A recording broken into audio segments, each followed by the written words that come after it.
It's open bar.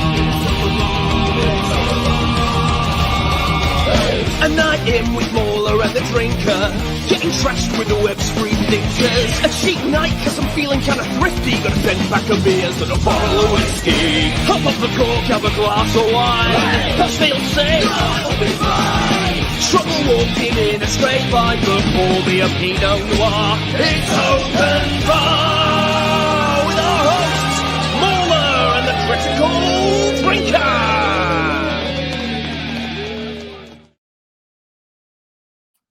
What is happening, you lovely people? Season's greetings to you all. Cheers. Here's a little one for you guys. Hello. Oh, I should probably get something. Yeah, Come on, MauLer, within reach. It's true. You can't go through this whole open bar and be sober and not have a drink of something. That's absurd, man. See, that's the positive interpretation. The negative one is, how could you possibly talk about the year of 2025 without some alcohol? You're like, oh, yeah, true. I mean, yeah, we are going to get into that 100% because, wow, it's been a depressing year in cinema. But, you know, we'll save that for a little bit later. But, yeah, how the hell is everyone doing tonight? What we got here? Datcast, K-pop Demon Hunters, and Flow Best Movie 2025. Not bad choices right there, actually, yeah.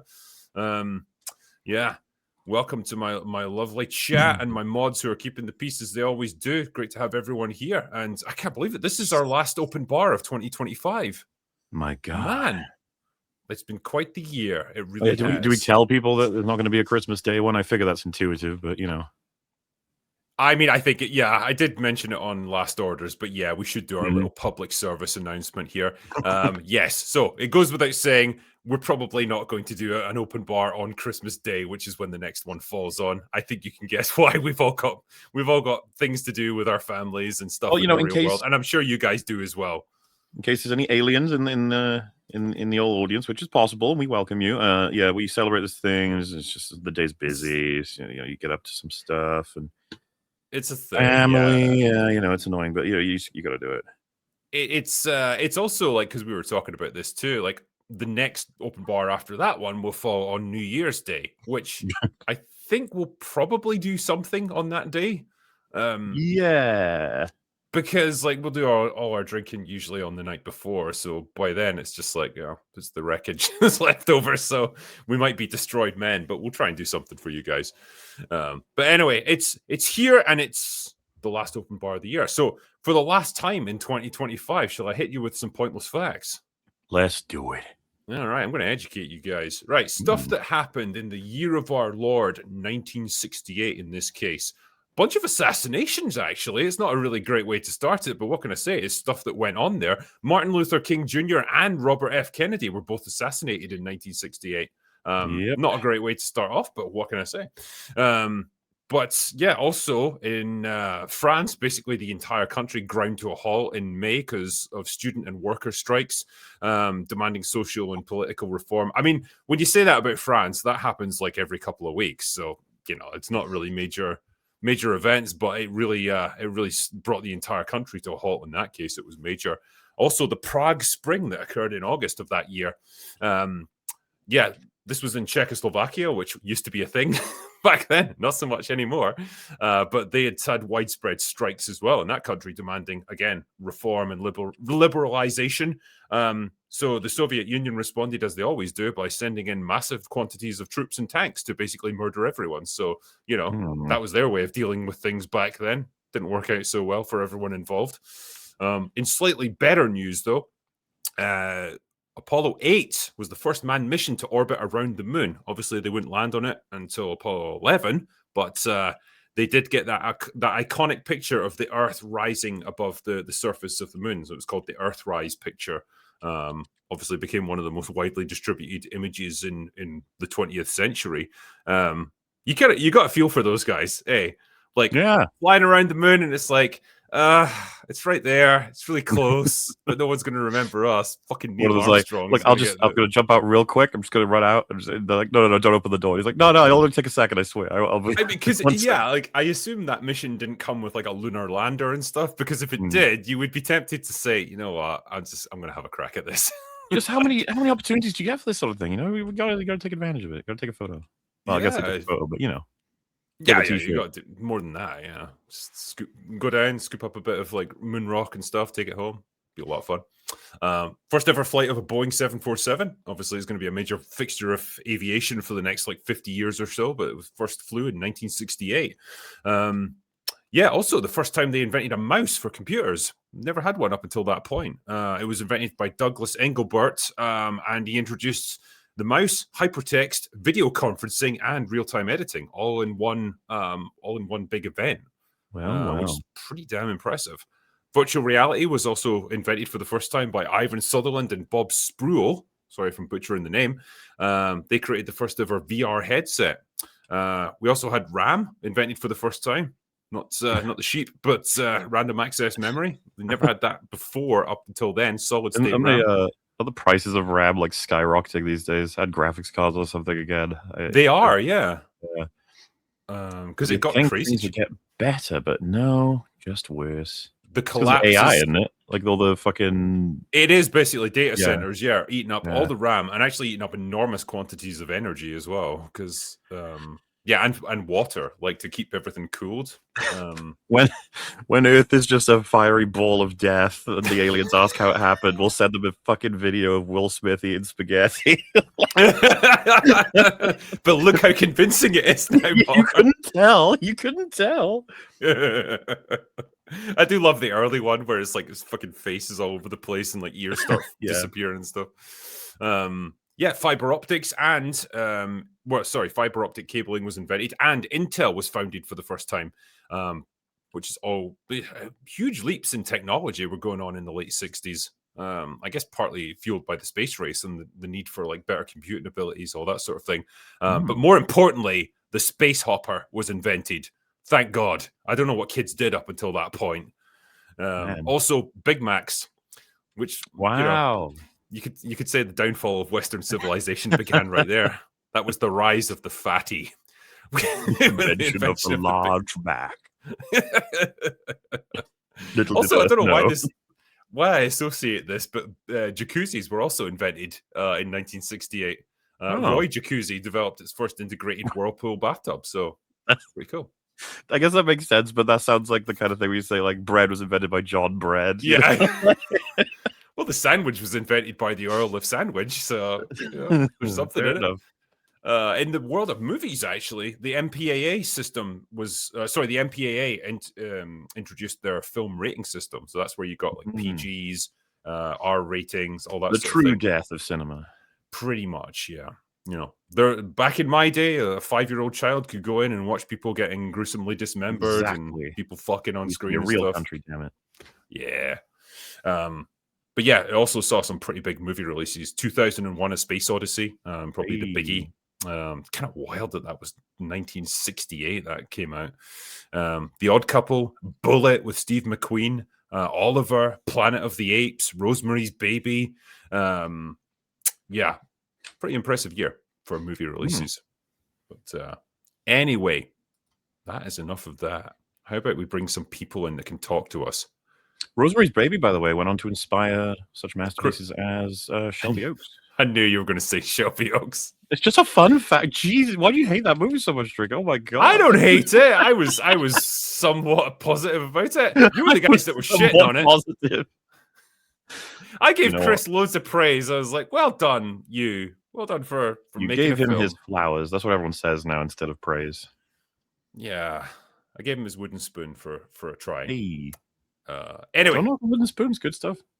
Well, you need them stirring cauldrons and such like. Hell yeah. Yeah, I like this one as well. First time I've caught a stream live. Cheers from America, from a former Brit whose family left for Virginia after that bastard Cromwell made the family poor. Have a drink on me. Thank you very much, and I will have a drink for you. Thank you. Cheers, man. As will I. Merry Christmas to you. Anyway, let's bring our panel in. We've got DarkHour and George the Giant Slayer. We've also got Vex Electronica joining us shortly, and she's whenever she's ready. Not to put any pressure on her or anything. We're waiting for you, Vex. We're just killing time until you get here. Anyway, how you guys doing? Yeah. Can't complain. George, isn't that what we're supposed to do? Though we're supposed to complain. You could complain, yeah, but you know what? We've got a chance to be positive here. Spread the good word and all that. George, you are on mute, unfortunately.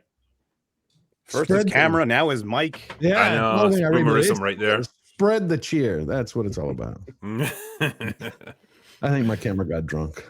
Same along with the mic. It's a little too early for that. Yeah. Anyway, it's good to have you guys on for this. I can't believe this is our last open bar of 2025. The year that's been, right? If I was to ask you guys, we'll get into the details of like our best and worst of the year and all that sort of thing. But if you were to give your overall impressions of 2025 for entertainment, how would you sum it up? Should be interesting. Oh. Well, I mean, that would be about it. I think about 5 films that I liked. I would say that it's going to go down as the most forgettable year of all time. Some of the lows were exceptionally low, but I feel like there was no highs at all. I think there was like maybe 2 or 3, like you said, movies, shows that were okay. And then the lows weren't quite as bad as the previous few years. So they didn't become lol cows as much as it was, I think. But, there was not really an Acolyte this year or anything like that. We did have everybody just unified. We got close. I was going to say, some might argue, yeah. I tried to compile my list, right? Because I was going back through my old reviews and stuff, and like I've got the best and worst, and like worst kind of outnumbers the best, but then I had to have a separate category for just most forgettable, because there's a huge number of movies that are in that where it's just like, oh yeah, that was a thing. When I was looking back through my old reviews, it's like, oh damn, I'd forgotten that even existed, but there it is. And that kind of feels like it's the best way to sum up this whole year. It's like a year of all time in cinema. Just a lot of super forgettable movies. Yeah, like the summer movie season. Wow. That was just a wasteland of forgettable slop. Wolfman. Yeah. Remember Wolfman? I think that takes the cake. Did anyone see that? I don't think so. After they saw the pictures. Yeah. I did not see it, I'm afraid. Wolfman and Snow White. I think those are the 2 raspberry. That one was crazy when someone mentioned Snow White. I was like, oh shit, that was this year. Oh yeah, that was this year. Yeah. Okay, I take back what I said before. There were some for some reason I'm thinking that was last year. I don't know why. Well, you're both wrong and right. Like, they've been so exceptionally bad and funny things, but they're also so forgettable you can't remember it. So the year itself, yeah. You look back at like the first quarter and you're just like, oh shit. Kind of sad, actually. I look back on movies like the Minecraft movie and like Electric State and stuff, and I'm like, oh god, like they feel like they came out about 5 years ago. It just seems like so long now. Yeah, it's wild the way this year's shaken out. I don't know how to describe it, but yeah, there's just not the highs and lows haven't been quite as extreme as previous years. But we will get into this shortly. I guess one of the newsworthy items that seems to have cropped up just while we were getting ready to go live tonight is everyone's gearing up for Avengers Doomsday and all the trailers that are going to come out, because there's going to be about 4 or 5 different ones depending on where you are and what kind of planetary alignment there is and stuff. But anyway, one of the things that's been leaked already is that Steve Rogers is returning as Captain America. Whoa. Who could have predicted this? Like when you see Chris Literally Evans, everyone. Yeah, when you see Chris Evans appearing at any event this year and suddenly he's super jacked again, it's like, I wonder why that could be. And he was strategically not mentioned in any of the promo stuff, but he's apparently coming back and it's been confirmed, and now everyone's mad because they think that Marvel have abandoned what is even his name? Falcon. Yeah. I was like, yeah. Well, other Captain America man. The truth is, and some tweets have gone on about this, is like, well, they wouldn't have abandoned him if everyone went to see his movie, but a lot of people didn't. So there you go. That's how it goes, man. Let me ask you a question, MauLer. Do you think his return was planned long before Brave New World, or is this a direct response to Brave New World and how it flopped? I think it's probably a bit of both, in the sense that they were like, hey, if Brave New World makes 5 billion, we'll focus on him, all right? But they put that into like a discussion, and they were just like, if that happens, but let's make sure Chris, you good to go? And he's like, yeah, hello, Vex. like, all right. Hi guys, how's it going? Hey. Yeah, good. Yeah, I know you had some issues getting on, but great that you were able to join us for this. Yeah, broadly speaking, they were probably already getting it on the tracks. Like Chris Evans coming back, they were like, "Oh yeah, sure. If Brave New World does really well, yeah, we can put him front and center." But they all knew, everyone knew. They knew. Wasn't he coming back as Captain Hydra originally? Or that was a rumor. That's just like a meme rumor at this point. Because they did that in the comics. comic, yeah. Yeah, and then I think they played with it in Endgame. That could have been the plan if they were going to have a more front and center role for Falcon. Same for if Captain Marvel had a more frontal role after, but like the Marvels crashed out completely. There's no point. All they've learned is the audience don't care about any of these new heroes. They're like, well, going back to the source, everybody, which is like a surprise to nobody except all the so many Twitter accounts that are like mortified by this news. I was just like, well, yeah, of course. What else are they going to do? They're not making any money. I wonder how many of those Twitter accounts are real. And well, there's always like bot farms in India or somewhere. Like, it's just, I don't know, man. That's an epidemic. The bot farms. It's insane. Since they released the ability to like check locations and stuff, that has shed so much light on what's going on. But a telltale sign is if it's that Microsoft paperclip, that's pretty much guaranteed to be a bot. Probably the best feature that's ever been added to Twitter. Honestly, it's just like, oh shit! It helped everyone understand like the reality of how bad conversations online are. You know? Yeah. Well, you know what? The single biggest change that drove engagement on Twitter, I think, was removing publicly displayed likes. So I like that. Yeah, because suddenly, like, people who, I don't know, maybe folk might feel a little bit hesitant about it knowing that they agreed with that post or whatever.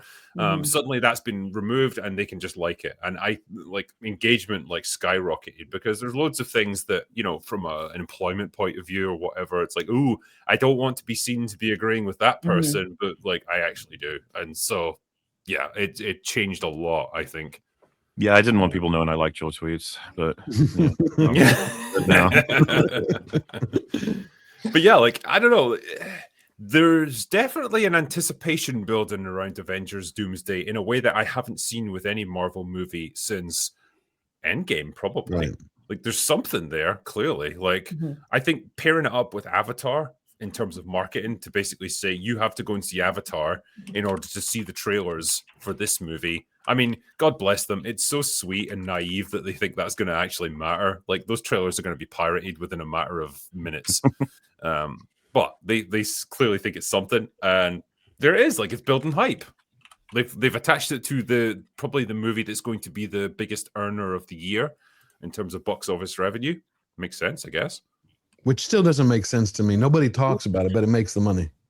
Yeah. You know, I think we've all got some kind of peace with that.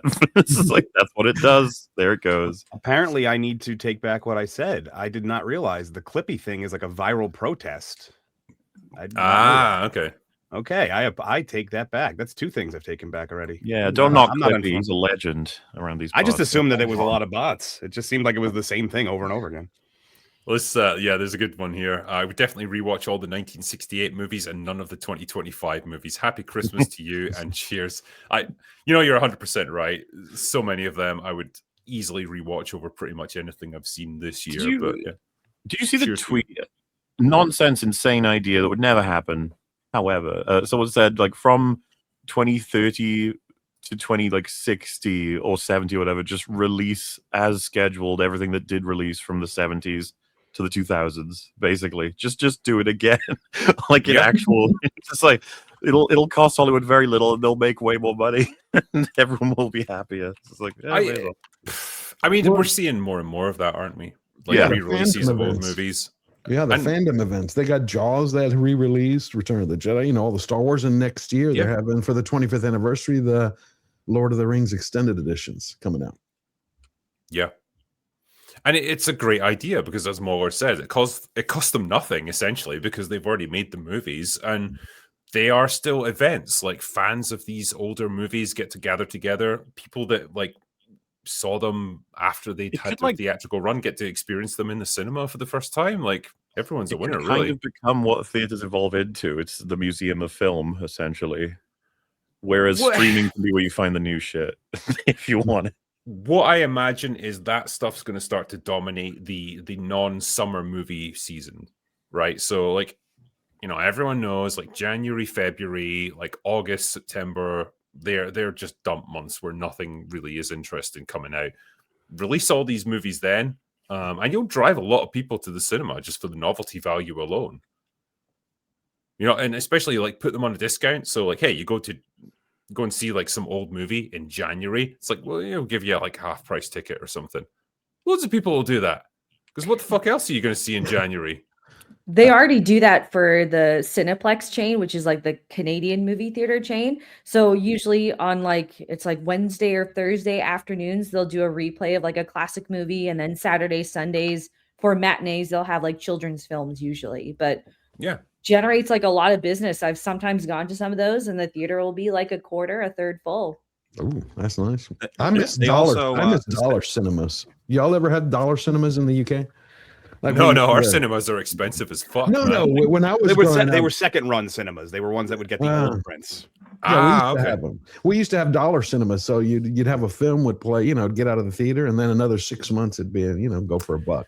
The closest we've got over here is like you get a lot of like old timey cinemas that like date back to the 1930s and 40s and stuff. That like they're not like multiplexes and they can't compete anymore, but they'll show like old films, like art house stuff, and like re-releases and things. And like they're usually, you know, cut price, kind of like what you're describing there. And I like places like that because they've usually got infinitely more personality just as a place to go. Like the actual building itself looks way nicer. Yeah, it looks like it looks like the theater from Last Action Hero with the old school seats Yes. and all that stuff.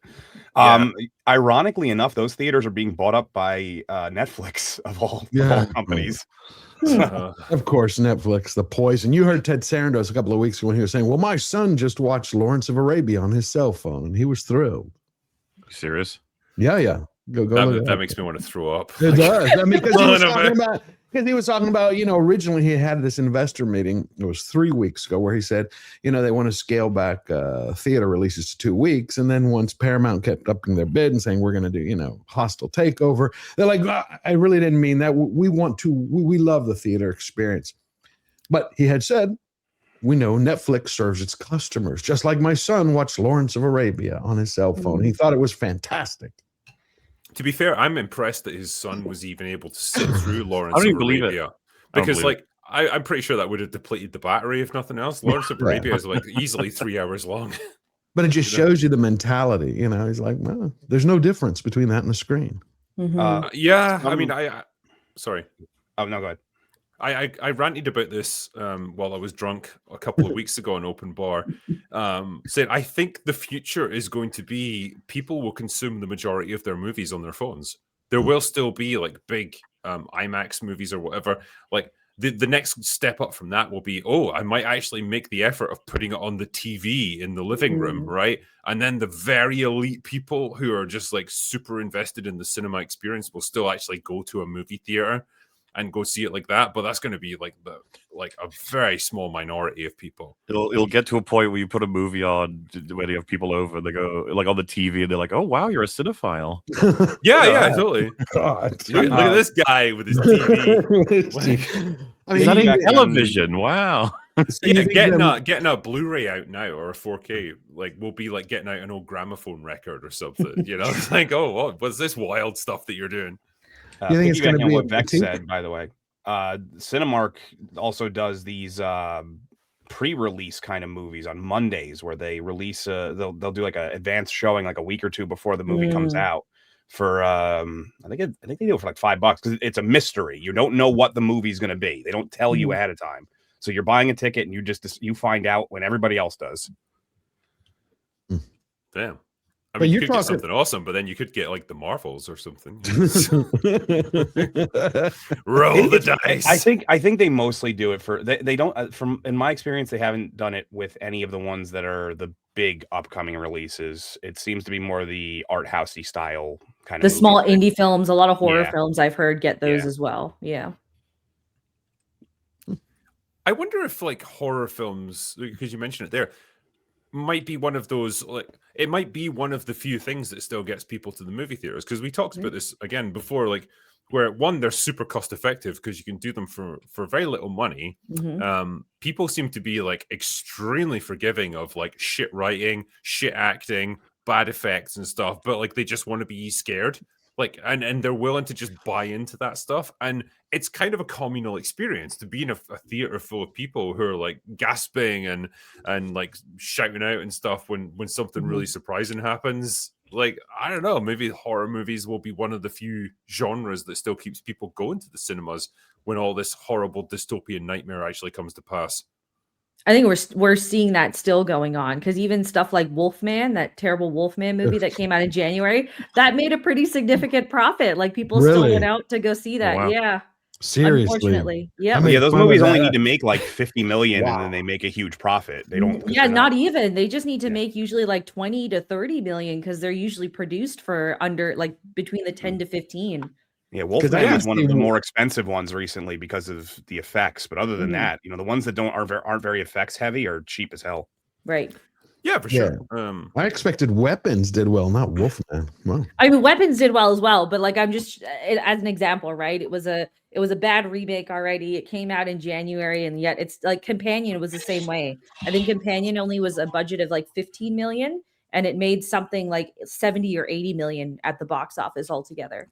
That's the thing. It's small investment, but like again, small box office returns, but it does result in a massive profit because you didn't have to pump much money into it. Like with horror movies, you don't have to hire expensive A-list actors or anything, and you can have a bit of fun with it. And people don't expect that much from it. They're primed to just go in and have a good time, and I think. Yeah, it works. It's obviously been a formula that's worked for a long time, and that's why people keep doing it. Yeah, it's that time of year again when people post images of Last Jedi on Twitter with comments like "best Star Wars movie ever." I've tried 15 minutes of meditation a day, and it doesn't stop the anger.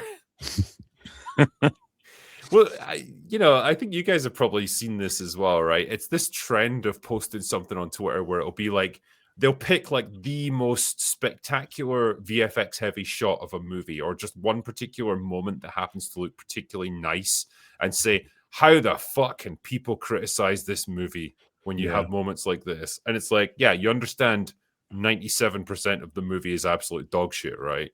It's just that one little bit that you found that's good. Someone should do it with The Room. The Room. I thought you were about to say those posts where people will take a very obvious movie, Terminator 2, something like that, and be like, any fans of this movie out there? This hidden gem, and it's clearly just engagement farming. Yeah. Or they'll show like like an AI image of like a fucking tidal wave washing over like the UK and saying, what you doing in this situation? Like, I don't know. Guess I'll dying, die. I guess. Yeah. Like, I don't know. Yeah, I guess I was going to ask you guys, right? Because we have been talking a little bit about our reflections on the year. I'm thinking about how best to do this, right? Because I wanted to try and approach this scientifically, right? When we talk about all the things, all the TV shows, all the movies that we've seen this year, do we go like worst, best, whatever? I think we should start with some positives, because never let it be said that the Drinkers Open Bar is all about us just complaining about things, right? Let's see if we can get some positivity in here. Best end the year movies. on a down note is what you're saying. The end of the stream will just be the downest of down notes. We'll get this little good bit out of the way. And That's then, the plan. Yeah, the best movies and TV shows that you guys have seen this year, or the least bad, because I want to give this a chance. I want to give 2025 a chance to prove itself to us. Show us what you got, 2025. There must have been some good things. I've got a few. I've made a list, but I want to let you guys go first. Who wants to start? I have a long list, so like any of you guys a long go list ahead of first. good stuff. Yeah. Yes. Oh, I mean, wow, good.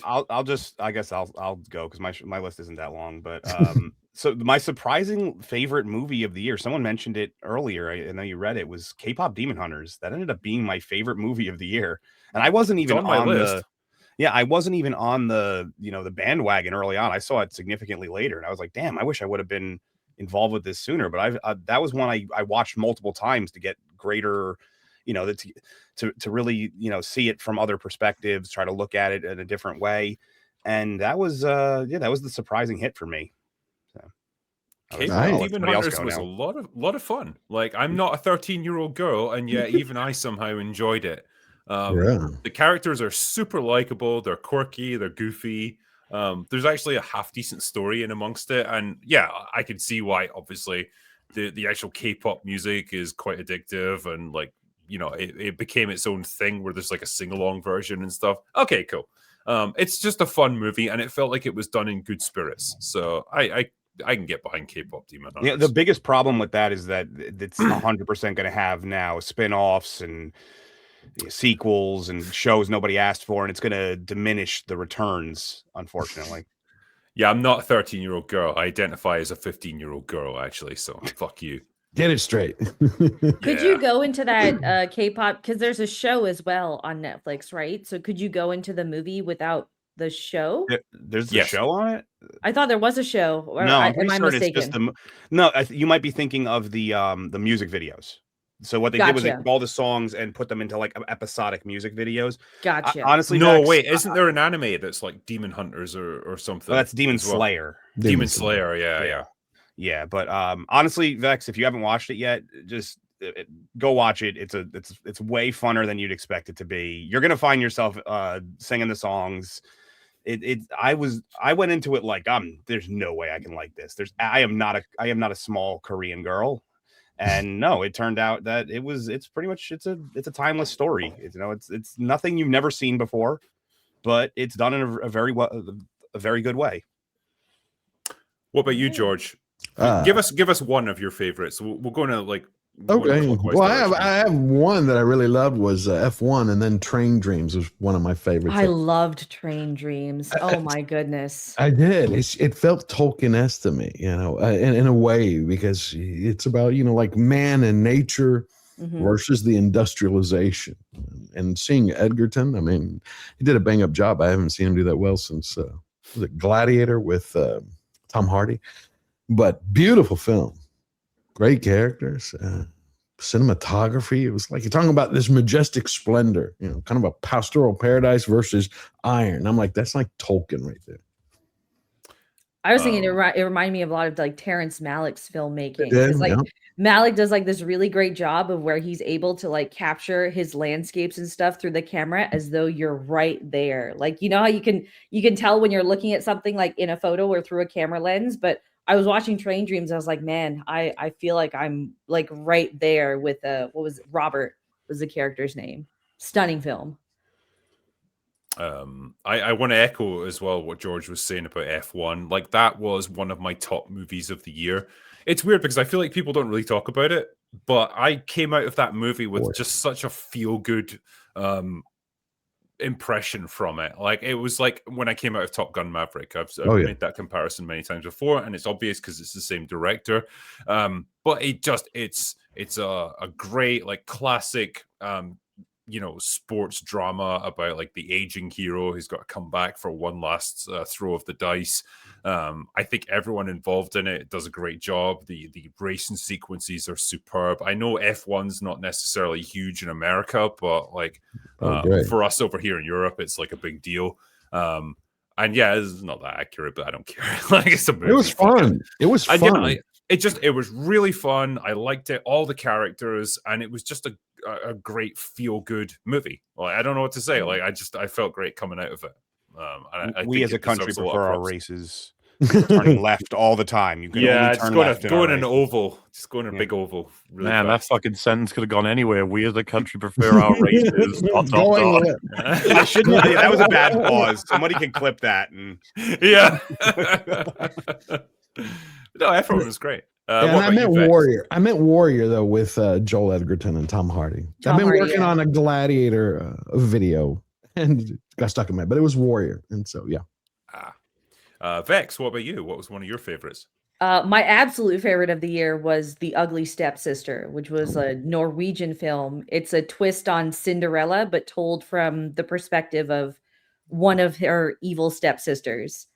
It still takes place in like the 15th, 16th century, but they do like a nice, like, I don't like to say modern twist because everyone thinks of that in a different way, but it's given like a aesthetically modern twist to it. And it's body gore as well. I know that's not for everyone, but I thoroughly enjoyed it. I was able to watch it 3 times in 1 week because I fell in love with it.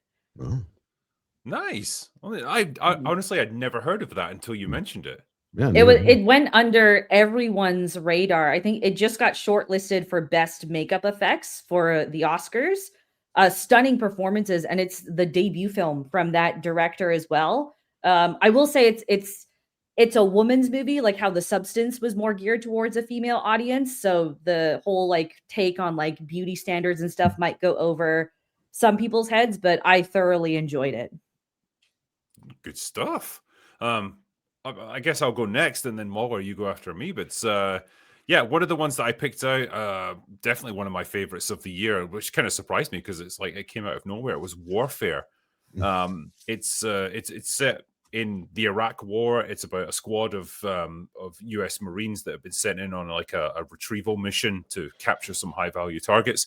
It all goes wrong. They're put under siege, and it's them just literally trying to survive. I don't think I've watched a movie in recent years, be it horror, action, warfare, whatever, that made me jump in my seat as much as this one did. There's a moment in that film that comes out of absolutely nowhere, and especially if you're watching it in a cinema with a good sound system, holy shit, that will scare the crap out of you.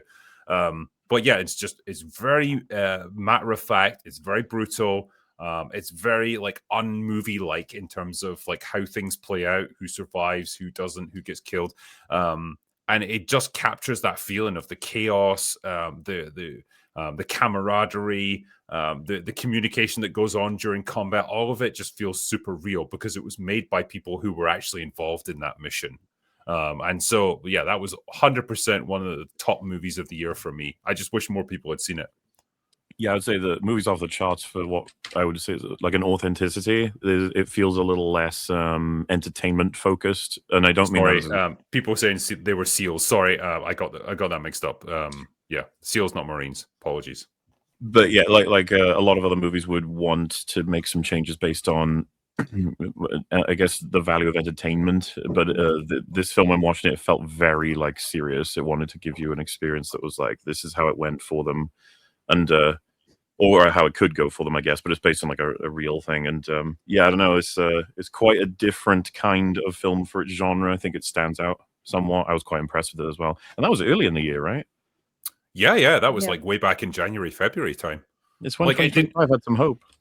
Yeah, well, it didn't get like a big release. There wasn't a huge amount of fuss made about it. I think the reason I came to know about it, one of the people who was actually in it got in touch with me and said like, hey, we did this movie. If you get the chance, please check it out because we're really like proud of what we did with this one. And we put a lot of work into making it as authentic as we could. And I was like, no, fuck it, I'll take a look. And then just, yeah, went and saw it. And I was like, holy shit, this is actually really fucking good. So, yeah, I'm just, I'm pleased that I saw it. I'm pleased that it got, at least I could give it some attention when I got the chance. What level would you put it on? Like a Platoon level? It's difficult to say because Platoon is so cinematic, whereas this absolutely isn't. It's the opposite of cinematic. Okay. It feels almost like it's like you're there with them. It's almost like a docudrama or something. Yeah. But yeah, in terms of like just the feeling of being involved in it, I would put it up there with something like Black Hawk Down or Saving Private Ryan in terms of the realism of the combat scenes. I know it's not going to be on the level in terms of like resources and actors and all that, but yeah, I think they did a fantastic job with it. Check it out. Yes. MauLer, hit us with some positivity. You know what? There's one movie I would have to choose if that was the request. I assume everyone here has seen it. It could be a TV show as well. Fucking TV. No one watches TV. What's Andor all about? Yeah.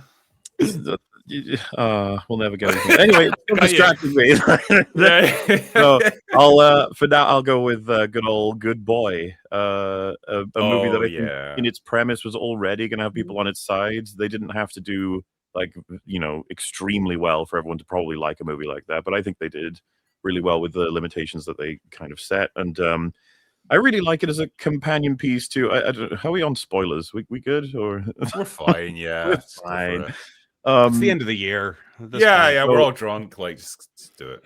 because like Jurassic Bark, like my favorite episode of Futurama, has a big point it makes about dogs, man and his dog, what the relationship is and stuff. You laugh, but like Futurama's got more meaning in it than fucking most things Oh, that come out fuck. today. Yeah. No, This definitely. Got some movie heavy felt episodes. like a reply or a companion piece in the sense of if we could, speak to our pets very meaningfully and let them know like they can move on, sort of thing. They can live their lives as well. Like, because we always look at it from the human's point of view when losing a pet, but that they're a living creature as well, and that it's extremely sweet, the movie, as well as give just showing off the acting of a dog, which is really cool as like an unconventional thing, and trying to maintain some tension when he's the POV character, and providing you an allegory for what could be happening versus what perhaps is happening. I was really happy with it, and I would love more films like that getting into a further spotlight of like more mainstream stuff, because it came close, right? Like, and it did pretty well.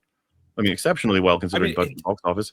It was done on a tiny budget, yeah, and like yeah, we would expect that. I think if with the amount of like coverage it got, because it couldn't have been too expensive to make. But at the same time, I'm very happy for it. It's like I love the fact that like it's literally made by the director and his pet dog, who he just like trained to actually do these scenes, and spent.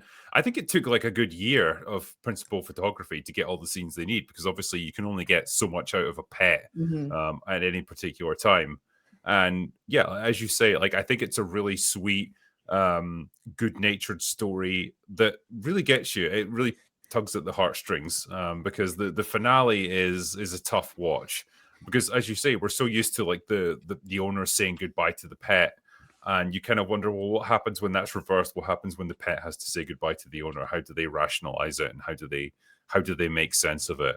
And holy shit, man, I wouldn't have thought you could get a dog to act and to actually convey some sort of emotional response to things. But that movie somehow finds a way to make it happen. And I know probably a lot of it is just selective, like how they choose to cut things up and what they choose to show you. But I don't care. It works. Well, hey, they do that with humans anyway. They do, yeah. I can never the remember the name of that fucking Russian guy who came up with that effect, where it's just like you show a man with a neutral expression and then show food, and people interpret that as him being hungry or whatever. I'm sure chat can help me out with that one. But also with dogs, it's like when they do the takes, they just use treats to try and coax out the proper response and stuff. So you could train, as you know. I mean, you've dealt with dogs that were trained. We bring in the dog onto open bar. He's like, I just want to clear the record. I am an actor. I don't appreciate this whole like, oh, they got me with treats. No, I worked really hard. I had to go full method with this one. I literally believed I was a dog. Appreciate it. I don't know, DarkHour, do you have a second round for us? So I guess what I'll do is I'll go down a level. I'll go to like I liked it, but it was probably kind of forgettable thing. That's you can do that, yeah. Yeah, we did the happy hour about Cobra Kai, and at first when that came out, because they did that, Netflix is doing that thing now where they do like volumes or whatever they call it. The first two volumes I was pretty not okay with. I thought they were just kind of meh. They felt little on, but the way that show ended raised everything for me. I loved the way that show ended, and I felt like it really, had they maybe condensed that season down a little bit more, it could have been much better. But it brought out a lot of emotions in me, that the way that they had Johnny at the end finally get his win from this, ever ago. And so that might not have been the quality, but that was definitely the emotional aspect of it, to see that happen. I agree with you. For all its ludicrous premise and for all its over-the-top nonsense that it indulges in, like, I think there's still a really great story at the core of Cobra Kai, and I was happy to see it finish on a high. Like, I came away from it not feeling like, oh god, I wasted my time with this. What a flop.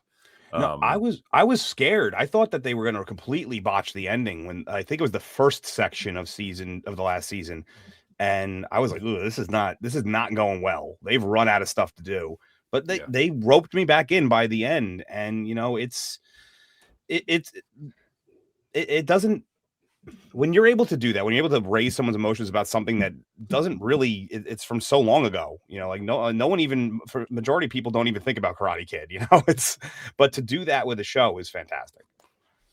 Yeah. That show, over the course of its run, I think it almost deserves some kind of lifetime achievement award, just because it made me just super like invested in the whole Karate Kid thing. Like they knew what they were working with was completely ludicrous and it was over the top and silly, but they just embraced it, and they asked you to embrace it as well and just go with it. And there, at its core, yeah, there was some great little story moments there, great character beats. And yeah, for people that stuck with it and got invested in these characters, especially the older ones from the original movie, there was some amazing payoffs there. So I liked it. I was just happy that feelings about it. I was just happy that they realized the story was about Johnny and Miguel, and because they had kind of lost that. They had lost the narrative, and they brought it back in at the very end. They course corrected at the exact right time, and I enjoyed that. Whether or not that was one of the best things of 2025 is up to interpretation, but it definitely the feelings I got from it was good. It doesn't always have to be about fucking artistic merit and all that pretentious stuff. Sometimes it can just be things that you liked. You know what? We're allowed to just fucking like things. It's okay. We're human beings, and it doesn't have to be the most high-minded artistic fucking expression of the human endeavor or anything. See if you hold to that when everyone says it about Doomsday on Twitter. Hey, you know what? I would still never take it away from people. If someone went into that movie and like, oh fuck, I cried. Like, it was so amazing. Like, I love this movie. It made me feel better about myself and the world and everything. I would say, great. If you had that reaction, hey, I'm not going to take that away from you. But now let me explain to you why you're a fucking retard. Okay, there we go. George, what do you have a round 2 for us? Round 2, movie or TV show? It could be anything. Anything that made you just feel happy.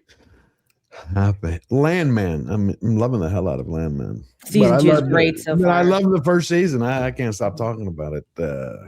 It's just Billy Bob Thornton. You put Billy Bob Thornton in Texas and it just grabs it. Yeah, that and Sinners. I haven't heard anyone talk about Sinners lately. A lot of people forgot about it. But Sinners, the music in Sinners just was, and Coogler, phenomenal with that. If he only did that with I'll tell you, with Landman season 2, like Tatiana got super mad about watching that because like the first couple of episodes, man, it's like they made his daughter for some reason super retarded all of a sudden, and his wife is just like this insane lunatic. And every time she does something crazy, like starts smashing up the house, he'd be like, honey, are you on a particular stage of your menstrual cycle? And then she'll start crying and then they'll fuck or whatever. And it's like, I don't know, man. I feel like if you try that with a real woman at that particular point of the month, it's not gonna end well. The only thing I can't stand about Landman is the son's girlfriend. That whole thing, she drives me nuts. Really? I don't mind Ariana at all. No, I can't stand her. It's like, let me throw you out. Then it's like, hey, you threw me out. Well, you didn't fight for me. Why didn't you come back? Well, you threw me out. He's like, that's just woman behavior, though. At least it's accurate. She's testing him. I know. I just can't stand because I think his arc is going to be about like him just toughening up and gradually learning to be more assertive and like first in business and then like in relationships and stuff. Like, because he's like a wet behind the ears kid when the season starts. So, but I like Andy Garcia. I really love seeing Andy Garcia back. Yeah. Just before I go on here, let me just do this super chat here. Hail to the bar. First super chat. Has anyone watched Has Been Hotel? In my opinion, it's the best show of the year. It's not Shakespeare, but it's a good message of redemption and hope that's sorely lacking in most adult shows. Vox is the best villain since Thanos, period. Or P-roid. P-roid. In this case. That sounds treatable. Yeah, I know you guys seen Has Been Hotel? Nope. That's the most positive thing I've heard about Has Been Hotel ever. Only thing I know about Has Been Hotel, there was somebody who made Little Platoon watch it, and he hated every minute of his life. I know that that happened. But Hostman that was like season 1. I don't know if there's like a new season or something that is better. Yeah. Oh well. Vex, what's your round 2 for good stuff? George already mentioned Train Dreams, so I'll go with No Other Choice. That is like a 10 out of 10 movie for me. What is it? And who's in it? So it's Park Chan-wook's latest film. It's a Korean film. It's got Lee Byung-hung, the guy from I Saw the Devil. I don't know if anyone ever saw that 15 years ago. But essentially, he's a guy that works in the paper industry. He's kind of worked his way up from poverty and all that, and he suddenly gets fired. So in order to try and get back into the industry, he decides to set up a fake company and start killing off all of his potential competition. Oh. It's an interesting blend of like thriller and comedy that is. I haven't seen any Park Chan-wook film that usually does comedy. He usually stays like pretty dark and straight into the thriller stuff. But I was thoroughly entertained by this from start to finish. Beautiful film all around. To help translate, the main character is the frontman from Squid Game. That's where they'll know. Oh yeah, okay. I haven't watched Squid Game, so I would have said that instead. Okay. Is it the same one from The Acolyte? Yes, that is No, that's the main character in Squid Game. Frontman in Squid Game is someone else. I was about to say, is that the same person? But yeah, yeah, he's just like the public face of the Squid Games. Or we were almost racist there, but we made it. Yeah. I'll give you my second one then. Probably going to be Andor. You know, in terms of TV shows, like holy shit, like season 2 got off to a slightly rocky start, and it definitely was. To some extent suffering from that feeling of it's a little bit sterile and a little bit clinical, but like super intelligent and super well written. But you know, I'm not quite sure how invested I am emotionally in this. And then I think it was either episode 8 or 9. Basically, yeah. But yes, if you've watched it, yeah. Yes, when everything comes to fruition and all that stuff that you've been questioning, where's this going? What are they doing with this? It all comes to a fine point and explodes on screen. And it got me in an emotional way that I never expected with a show like that. I was gripped from the first moment of that episode right until the very end, in a way that I've very rarely been with any TV show or movie ever. And it was this strange realization of, holy shit, there's a whole alternate universe here where like there's a lot of Star Wars shows like this, very mature, very smart, very gritty and unforgiving, and very compelling, that absolutely get you as well. Like they get you right in the feels when the time comes, and they reward people who stick with them. I know we'll never see it again. It's probably a show that was like this crazy wild experiment that they'll never do again. But holy shit, I'm glad that they did it, because it was one of the absolute highlights of the year for me. It's kind of nuts too, on the front of like the people who enjoyed it want to see more, but no, they won't. The creatives who made it, like Tony Gilroy, everyone, are like, they know they're not going to make more of Andor, and the fucking studio, like, we need more wins like Andor, but we're not making any more of that. Yeah, it's just like the whole world is just like, yeah, that's not happening again. But it was fun while it lasted. Yep. Yeah. That reminds me, it's like one of the things Leslie Headland complained about in her last interview. What was it, 6 weeks ago? Where she was saying that she didn't have all of the legendary characteristics or aspects of Star Wars she could use for the Acolyte, like Andor. I thought it was the other way around. That was definitely the only thing holding her back. Yeah. Yeah. No, I thought that was the other way around, George. No, she couldn't use, because she couldn't use stormtroopers. She couldn't use familiar faces or familiar settings because it's all the maybe I misremember. I thought that she was proud that she didn't use those things. No. She said she had a hurdle to overcome. Because the audience wouldn't be able to instantly connect with things that they could relate. I remember the only thing I remember about that interview was her saying specifically, like, if it would have had time to find its audience, it's like, she did say that. It was hilarious until she watched YouTubers who she called fast. Yeah. Well, I mean, it's so funny too, because it's like it had its time. It's just that the audience is gone. Sorry, like that's just the reality at this point. If it had released way earlier in their life cycle, or death cycle, I should probably call it, then it might have had a better chance at making some money. But the budget, dude, like I'm not sure if it ever would have been profitable for them. Like it's the kind of way. I mean, I would put Andor as like a long-term investment, where it's like almost a loss piece leader. of prestige television, where they can just keep pointing to that and say, hey, look, we were able to make good stuff. We've never done it again, but we could do it. It's funny too, because Gilroy not only had that kind of blank check, but also a blank check like creatively. He could have just thrown in shit tons of Palpatine and Vader and Tarkin, but he didn't. Not one scene with any of them. It's fucking insane. I would. Um, I would like to congratulate MauLer on finally doing it part 5 of the Force Awakens. I stealth dropped We are it. almost out of 2014. I did like no Well, fanfare for it. I was just like, there you go. Anyway, well, yeah, like new releases now for you have just become like passe. Like, oh yeah, there's another MauLer video coming out. You know, we've waited like 3 years since the last one, but like now suddenly they're just coming every week. Like, fine. it was Yeah, kind what of is funny. this? Like I've reached the doing? credits of TFA now, so it's like, is it over? And it's like one more. I got more things to say, but we get there. Yeah. Do you have one more good thing for us? Like a second, a round especially two? on the little theme there of maybe TV shows, but I'd say Mobland. That was You've made a lot of people in chat very happy right now because they were calling it for Mobland. I think if I remember, I picked it up because I was told to watch it by Gary, and I was just like, I guess it could work, you know. Connection of actors, I think, are pretty awesome. With the creator, I think it could be hit and miss, you know, here and there. We'll have a look. And from episode 1, I was already like, yeah, this has already reached like a particular level of entertaining TV. The people who make this know how to make TV, which is something that is like a lost art form at this point. But I've talked about it on other streams, but like, you know, you have a season set. Every episode has a start, middle, and end, but it also leaves a bigger story that has an overall start, middle, and end. And then really entertaining dialogue, just standard conflict, Guy Ritchie sort of shit. You build up some families, you build up some industry-related errors, you build up like there's this fucking annoying younger generation kid who makes a mistake, and everything erupts from that, where everyone has to solve like age-old issues with all kinds of. And yeah, I'm not going to say it's like the most amazing show ever made, but when I was watching, I was just like, holy shit, this feels like it's been a while since I've been able to watch something like this, which is funny because the last one I might have referenced would be The Gentleman, which is also, you know, adjacent to Guy Ritchie. Yeah, Guy Ritchie, yeah. Which I would also recommend. But no, yeah, I was very happy with Mobland. I'll be tracking the next season when that comes out. Oh, and I guess honorable mention to Smiling Friends as well. That was probably might even be my favorite show of the year. It's just fucking nonsense, but I love it.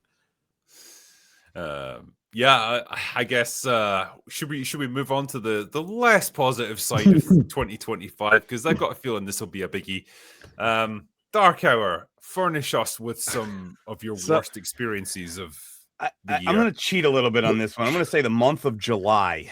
I'm going to say that entire month was pretty bad. It started with Jurassic World Rebirth, and then you had Superman, you had Fantastic Four, and there was a little peppered in there of Ironheart, which I know we'll touch on a little bit later, so I won't touch on that too much. Surprisingly enough, I think the worst one of those three was probably Jurassic World, which was the one I ended up skipping in terms of reviews, but it was just retardation. Yeah, well, the reason why I say the month of July, because that used to be a solid month. It used to be from like the end of May until the beginning of August. You were pretty much guaranteed all those summer blockbusters to come out. And I think that that those three in a row kind of just failing on for different reasons, different levels. Like obviously Jurassic World still made money, but you know, from a commercial standpoint, it was a success. From a critical standpoint, it was a flop. It showed that there's the wind is out of the sails, and for that to be one of the months that had all of the worst releases is because you're used to that in January, February, even December. You're not used to that in the summer, that core time. And I think that was really just tell all for everything that happened this year. That one of the strongest months was terrible. It was 100%, because we talked about like, wow, it's going to be a three-way fight between Fantastic Four, Jurassic World, and what's the other one? Superman. Yeah, and it's like it turns out all three of them were shit, and we were the losers in the whole thing. So yeah, some people in the chat are saying F1 came out that month. Yes, it did. No, but it did not F1 was June. Oh, F1 was June? Okay. Yeah, that was June. Either way, but that's one good movie does not offset the fact that you had all of these different flops in an era that's known for, like, that was when summer hit. That was when you knew you were going to theaters for decades, and now it's not so much. Yeah. George, what about you? Mickey 17. Hey, that was disappointing. Yeah, that was a god awful shitty movie. Bong Joon-ho's. I expected more from him. But yeah, like the guy who does Parasite, it's like, okay, I know his like allegories are not always subtle, but holy shit, like I think Mark Ruffalo probably sank that movie. Yeah, it just was a nightmare. But I mean, again, between that, I agree with Dark Hour and everything else. I mean, Fantastic Four, Ironheart, Superman. But Yeah, mine I was cheated a little bit there. I'm sorry. Yeah, but no. But mine was like Mickey 17. That and Snow White, that kind of like capped off the year for me. And the Thunder Hugs. I didn't like Thunder Hugs. No. Nope. Yeah, Vex. What about you? Predator Watched- Badlands. Oh yeah. Yeah. I know you hate your video. You just slayed it. You just completely eviscerated. It was beautiful. I didn't think we could get any lower than Predator Killer of Killers, and somehow Dan Trachtenberg managed to do that. So Star Wars, the Predator movie. There you go. Yeah. Oh Yeah. man, it was so Disney-fied. It was flanderized. It was everything you want to say. No, Yeah. dude, the fans have spoken. They loved it, and then it crashed and burned miserably. Yeah. That's what Most Vex and I successful were movie talking in the about. Predator franchise. They just happened to lose $100 million. Right. Yeah, if you ignore inflation, yes, it did great. Yeah. Oh god. Yeah. That was Badland was, but it's funny. Like I actually put that into my most forgettable category because it's like it came and went, and then I just forgot that I saw it. It made kind of I think- no impression. It would have been for me, except I just kept getting told how fucking awesome it was and how much money it was making. And I was like, stop lying to me. Like, I know this is that's true. That's where I tried to divorce myself from the meta of like, okay, there's a bunch of like bots on social media telling me this movie was massive and it was a huge success and stuff, but the movie itself just made no impression on me. I saw it, I reviewed it, and then I completely forgot that it even existed. So yeah, it definitely fell into forgettable for me. But yeah, I could totally understand. Like as a fan of the Predator franchise, fucking hated it. I hate where they're taking it. Everything about it. The Bad. rumor is Arnold wants to be in the next one, or they're talking to him to be in the next They're one. talking to him. Yeah. They'll have him in Killer of Killers 2, where he's animated. Mm-hmm. Yeah, Man, they would he's- have to do it that way Because he can't. He's not capable of like No. independent movement now. He's very No, old. what is now, he? He's got to yeah. be like close to 80 now. What is he? Late 70s for sure. Yeah, he was born in 47, 48. So yeah, I want to say late it's like 70s. 7. Yeah. I figured they looks- start. Oh, sorry. Go ahead. No, on you go.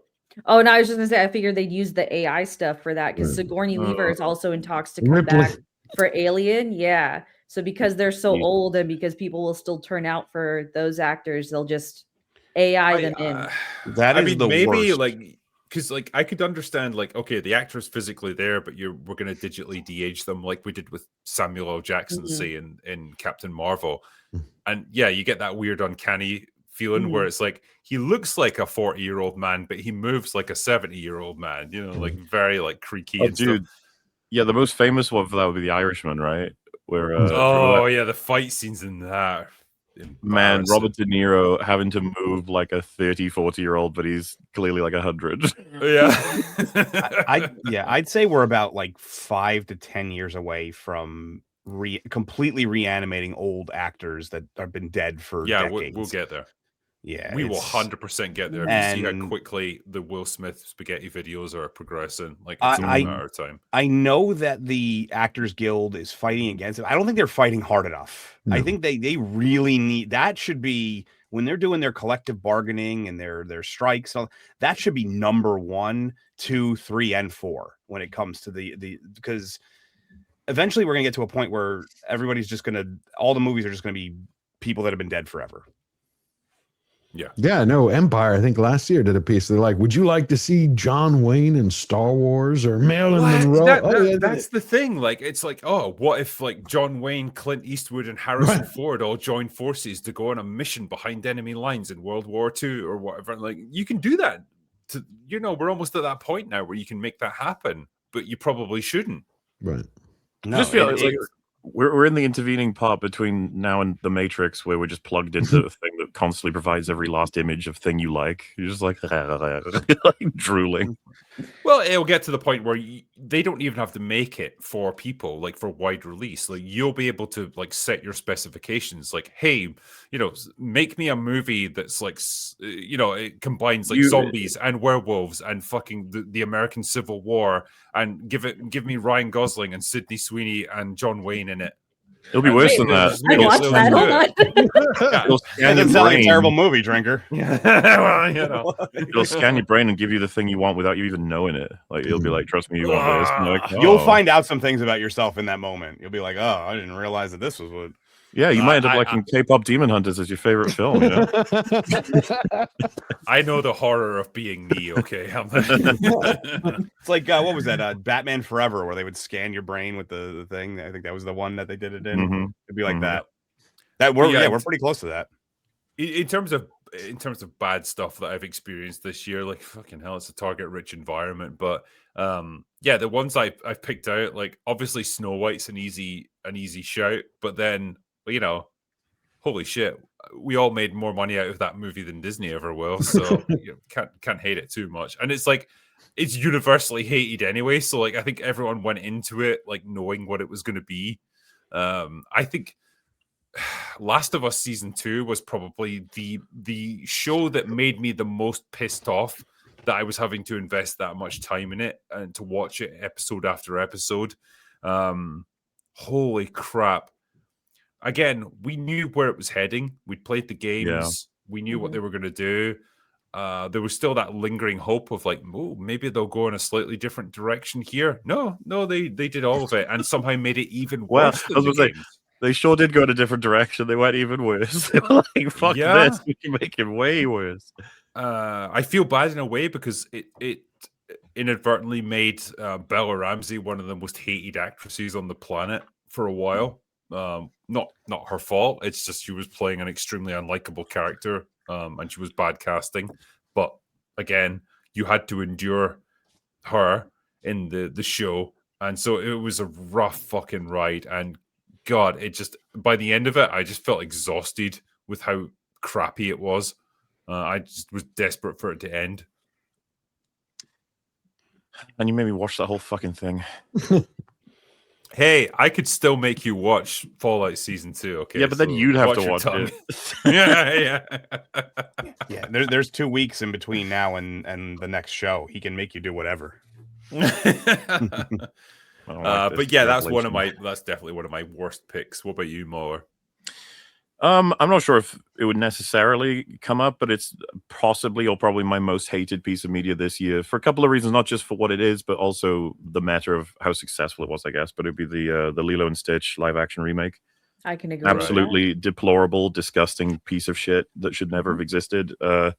Completely stomps on the original, like in an awareness sense, which I hate because the original is one of the best like animated movies ever.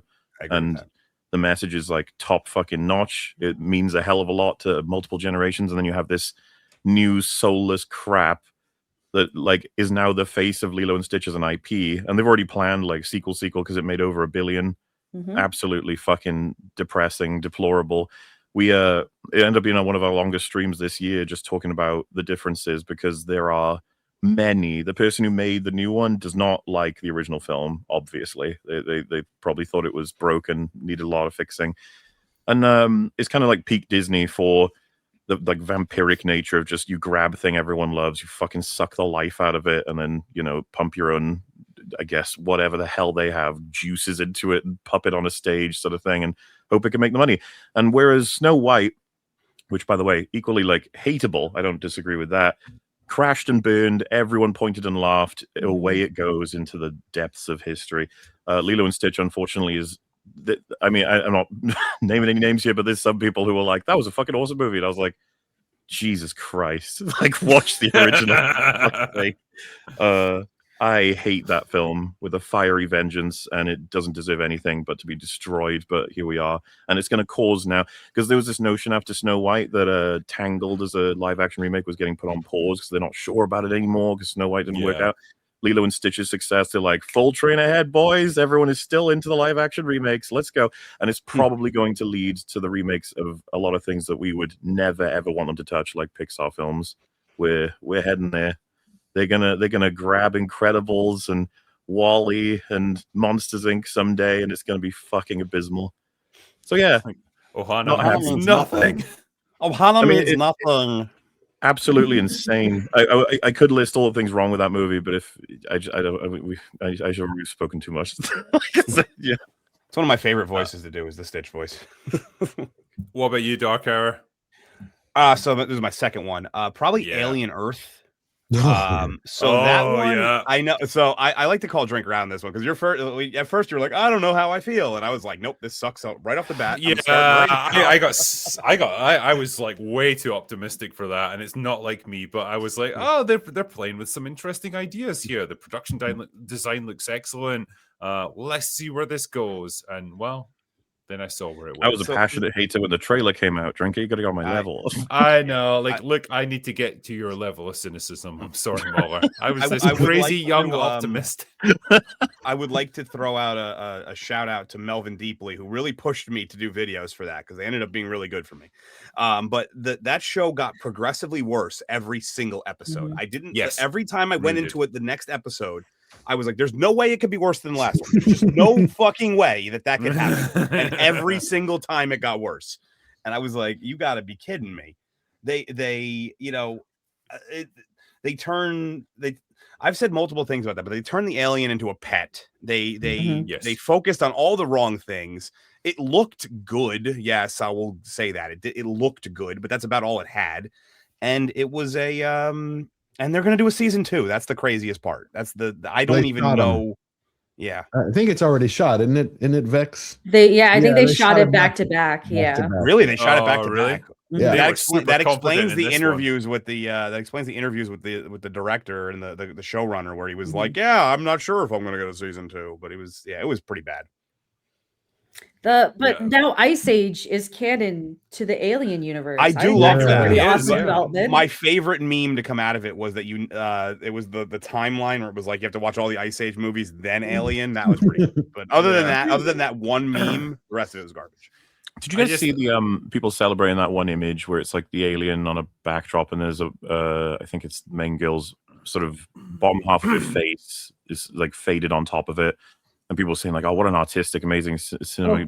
I know what you're talking about. Yeah. And I saw that and I was like, "Are they aware that they did this about 200 times in the show and they were all garbage, other than like this one that kind of looks interesting?" It's just it's the thing Drinker was talking about earlier. It's like, oh yes, this one tiny 1 second moment. The whole show is this. Trust me, MauLer. One of the biggest issues with that show. So the first 2 or 3 I don't remember. The ones with whenever you saw the alien in the dark, it looked good. Sure, because that's really once they brought him out into the sunlight, it looked horrible. Oh yeah, and that was where you could make this argument for most monsters, like put it out into like a clearing in the woods in broad daylight and just shoot it like full on in the sunlight. It's not going to look particularly scary. There's just a reality that when it's in the darkness, we're all looking at what we can look at and imagining some things. When it's in bright light, you're almost at that point just looking at the prosthetics, like, oh wow, that's impressive. Look at the details. Oh wow, they did that. No matter what you do look at the Nike trainers that stuntman's wearing. There was a shot when they brought it out into the daylight where for the xenomorph neck you could actually see the nose and the mouth for the actor that was wearing the suit. It was wonderful. Every single time they brought it into the light, you could the folds you could see like the back of the neck would have the folds from the costume. You could see through the silicone top. It was horrible. I think if I recall correctly in my video, I said it looked like a bratwurst. The head just looked terrible. It was. The more I talk about it, I'm getting like frustrated again talking about it. This is very much in the same vein as Romulus, where it's like they've got superb production design. It looks and feels like that world, but the writing is done by like retarded AIs. It's just like feeding a bunch of stuff that like people will recognize, like the alien, Ash, like Mother, the fucking guidance computer, all that stuff that's recognizable from the Alien series. Like, who cares about the actual characters in this story? Doesn't matter. Just like put a bunch of things in that people will remember from the good Alien movies. Yeah, that's all it was. Awful, awful stuff. Yeah, jangle the keys. I did like this super chat as well. All the smaller channels like the Birdman that are so sure you're running scared after all their takedown videos are hilarious, especially since you probably don't even know a lot of them exist. I just don't waste time with stuff like that. I'm vaguely aware that the Birdman's a channel. Apparently, he doesn't like me very much. Well, you can join the club. I actually had to tell you, like you. Somebody pointed out. Is that your way of saying, MauLer, that you don't like me? What? No. I love you, man. Totally. 100%. Thank you. There you go. Christmas. Happy vibes. Yeah, I'm not going to waste any time. Like, I'm never going to make a response video. I'm never going to get into some stupid beef with people like that. Well, I've heard you don't watch movies, so you've been doing pretty well this stream so far, but none of us have asked you a specific question about any of these pieces of media I've been noticing. You know what he's been doing? Every time someone says a thing, he's been Googling it, and then he's been like, yes, correct, written by. Busted. Too funny. It's amazing. I love it. Love this stuff. George, what's your round 2 for like bad stuff that you've seen this year? The worst thing I saw this year had to be it's somewhere between Section 31 and With Love Megan. I don't know what that second I didn't one expect that one. The Meghan Markle crap that was putting everywhere. It's like I saw Section 31. Right. I'm like, yeah, it made you want to watch it. Yeah. That or Boots. It's a tight race. Yeah, Section 31 was tough as a Star Trek fan. Like, The right. death of This is it. This is rock bottom. This is where we get to. No, they went worse with Academy. Come on. They're going to go worse. I mean, well, we don't know yet because we haven't seen it, but the trailers look pretty bad. You saw that 4-minute trailer they released, though. The scene, yeah. Wow. It's like, how does Paul Giamatti go from his body of work to a lot of money? Wow. A lot of money. What's sad about a lot of these Eventually, actors is in any interview they'll be like, "Yeah, I always wanted to be in a Star War or a Star Trekker." You know, you're like, "Why this one though?" Like, you know, maybe just don't. Team up when they were available, basically. Unfortunately for them, but that's what it is. What about you, Vex? I'm gonna go with a show. The Netflix Devil May Cry adaptation was probably one of the worst things I've ever watched, ever. Didn't honor the source material in any way. It made a female side character the main character of it. It butchered all of the storytelling, all of the background lore. It couldn't even get the timeline of events right for adapting it. And Adi Shankar deserves to be shanked for all of the stuff that he posted in praise of it. So, if you didn't play the game, would you have liked it? No, because it's still awful storytelling even without the games. Like it doesn't actually know what it's doing, and it pushed this weird so there's demons in the universe that cross over into the human realm, and they cause a lot of hubbub and whatnot, and that's why there's demon hunters. But they did the whole Rings of Power where the orcs are actually like refugees. Like they use that same thing for demons, actual demons. So, ironically enough, with Devil May Cry, you could actually enjoy the games without the story just because of the gameplay. Right, it's so fun, yeah. like skip every cutscene and still really love that game. Yeah, just I would just pretend that Netflix one doesn't exist, and there was like a stellar one that came out like I think it was 2008 or 2009. Just pretend that's the only anime. There you go. Episode one. There goes your So Vex, are you okay? yes, sorry. Netflix Vex, was that the one that you're saying was good? Was that the 4-episode one, or is this? No, the old one that came out, it was something like 10 or 12 episodes. It was pretty long. It came out around the time Devil May Cry 4 came out. Okay. Right. If I could present another choice there for some of the worst stuff that we've seen this year, Ironheart. That show, man. Like I hate Riri Williams. I hate everything that she represents, and I hate the way that it tries to leech off Tony Stark as a character to try and sell this one. She's a deplorable human being. Everyone in the show is a deplorable human being, and it just made me want them all to lose and fail. So yeah, that was a tough one to watch. And I loved all the racial stereotypes in Ironheart. I don't know. Yeah, great, isn't it? Yeah, criminal, selling your soul to the devil. Yeah, but that's what always surprised me. How does Ryan Coogler go from Sinners to that? Ryan Coogler's always been a race baiter. That's why. Yeah, I know, but I'm talking about quality, just quality. Okay, there's no quality in it. Was he super involved in it, or was he just like? Well, there's that. He was the showrunner. He didn't actually write any episodes, if I recall correctly. okay, so he's still responsible, but also Black Panther and Wakanda Forever are his too. Yeah, I don't Yes. know. Yeah, that's true. And he's doing Black Panther 3. Okay. Even Black Panther 3, Blackerer. No, but Yeah, they're the blackening. they supposedly cast Denzel Washington in. So I will say this. So technically, you're saying go from weapons to Ironheart was being made Weapons. for a long time before it. Before weapons, you know. Sinners. Sinners. It was being made for a long time, and they kept pushing it back. So technically, that came first. It wasn't being made. It was made, and then they realized it was a piece of dog shit, and they just sat on it for like 3 years, hoping it would die or people would forget about it, and then eventually realized, no, we have to release this, and just sharted it out into the world. I think they wanted to Batgirl it, and they couldn't. Yeah. It seems like probably some wording in the actual contracts. Mm-hmm. We have to ask about this as well. War of the Worlds. Yeah.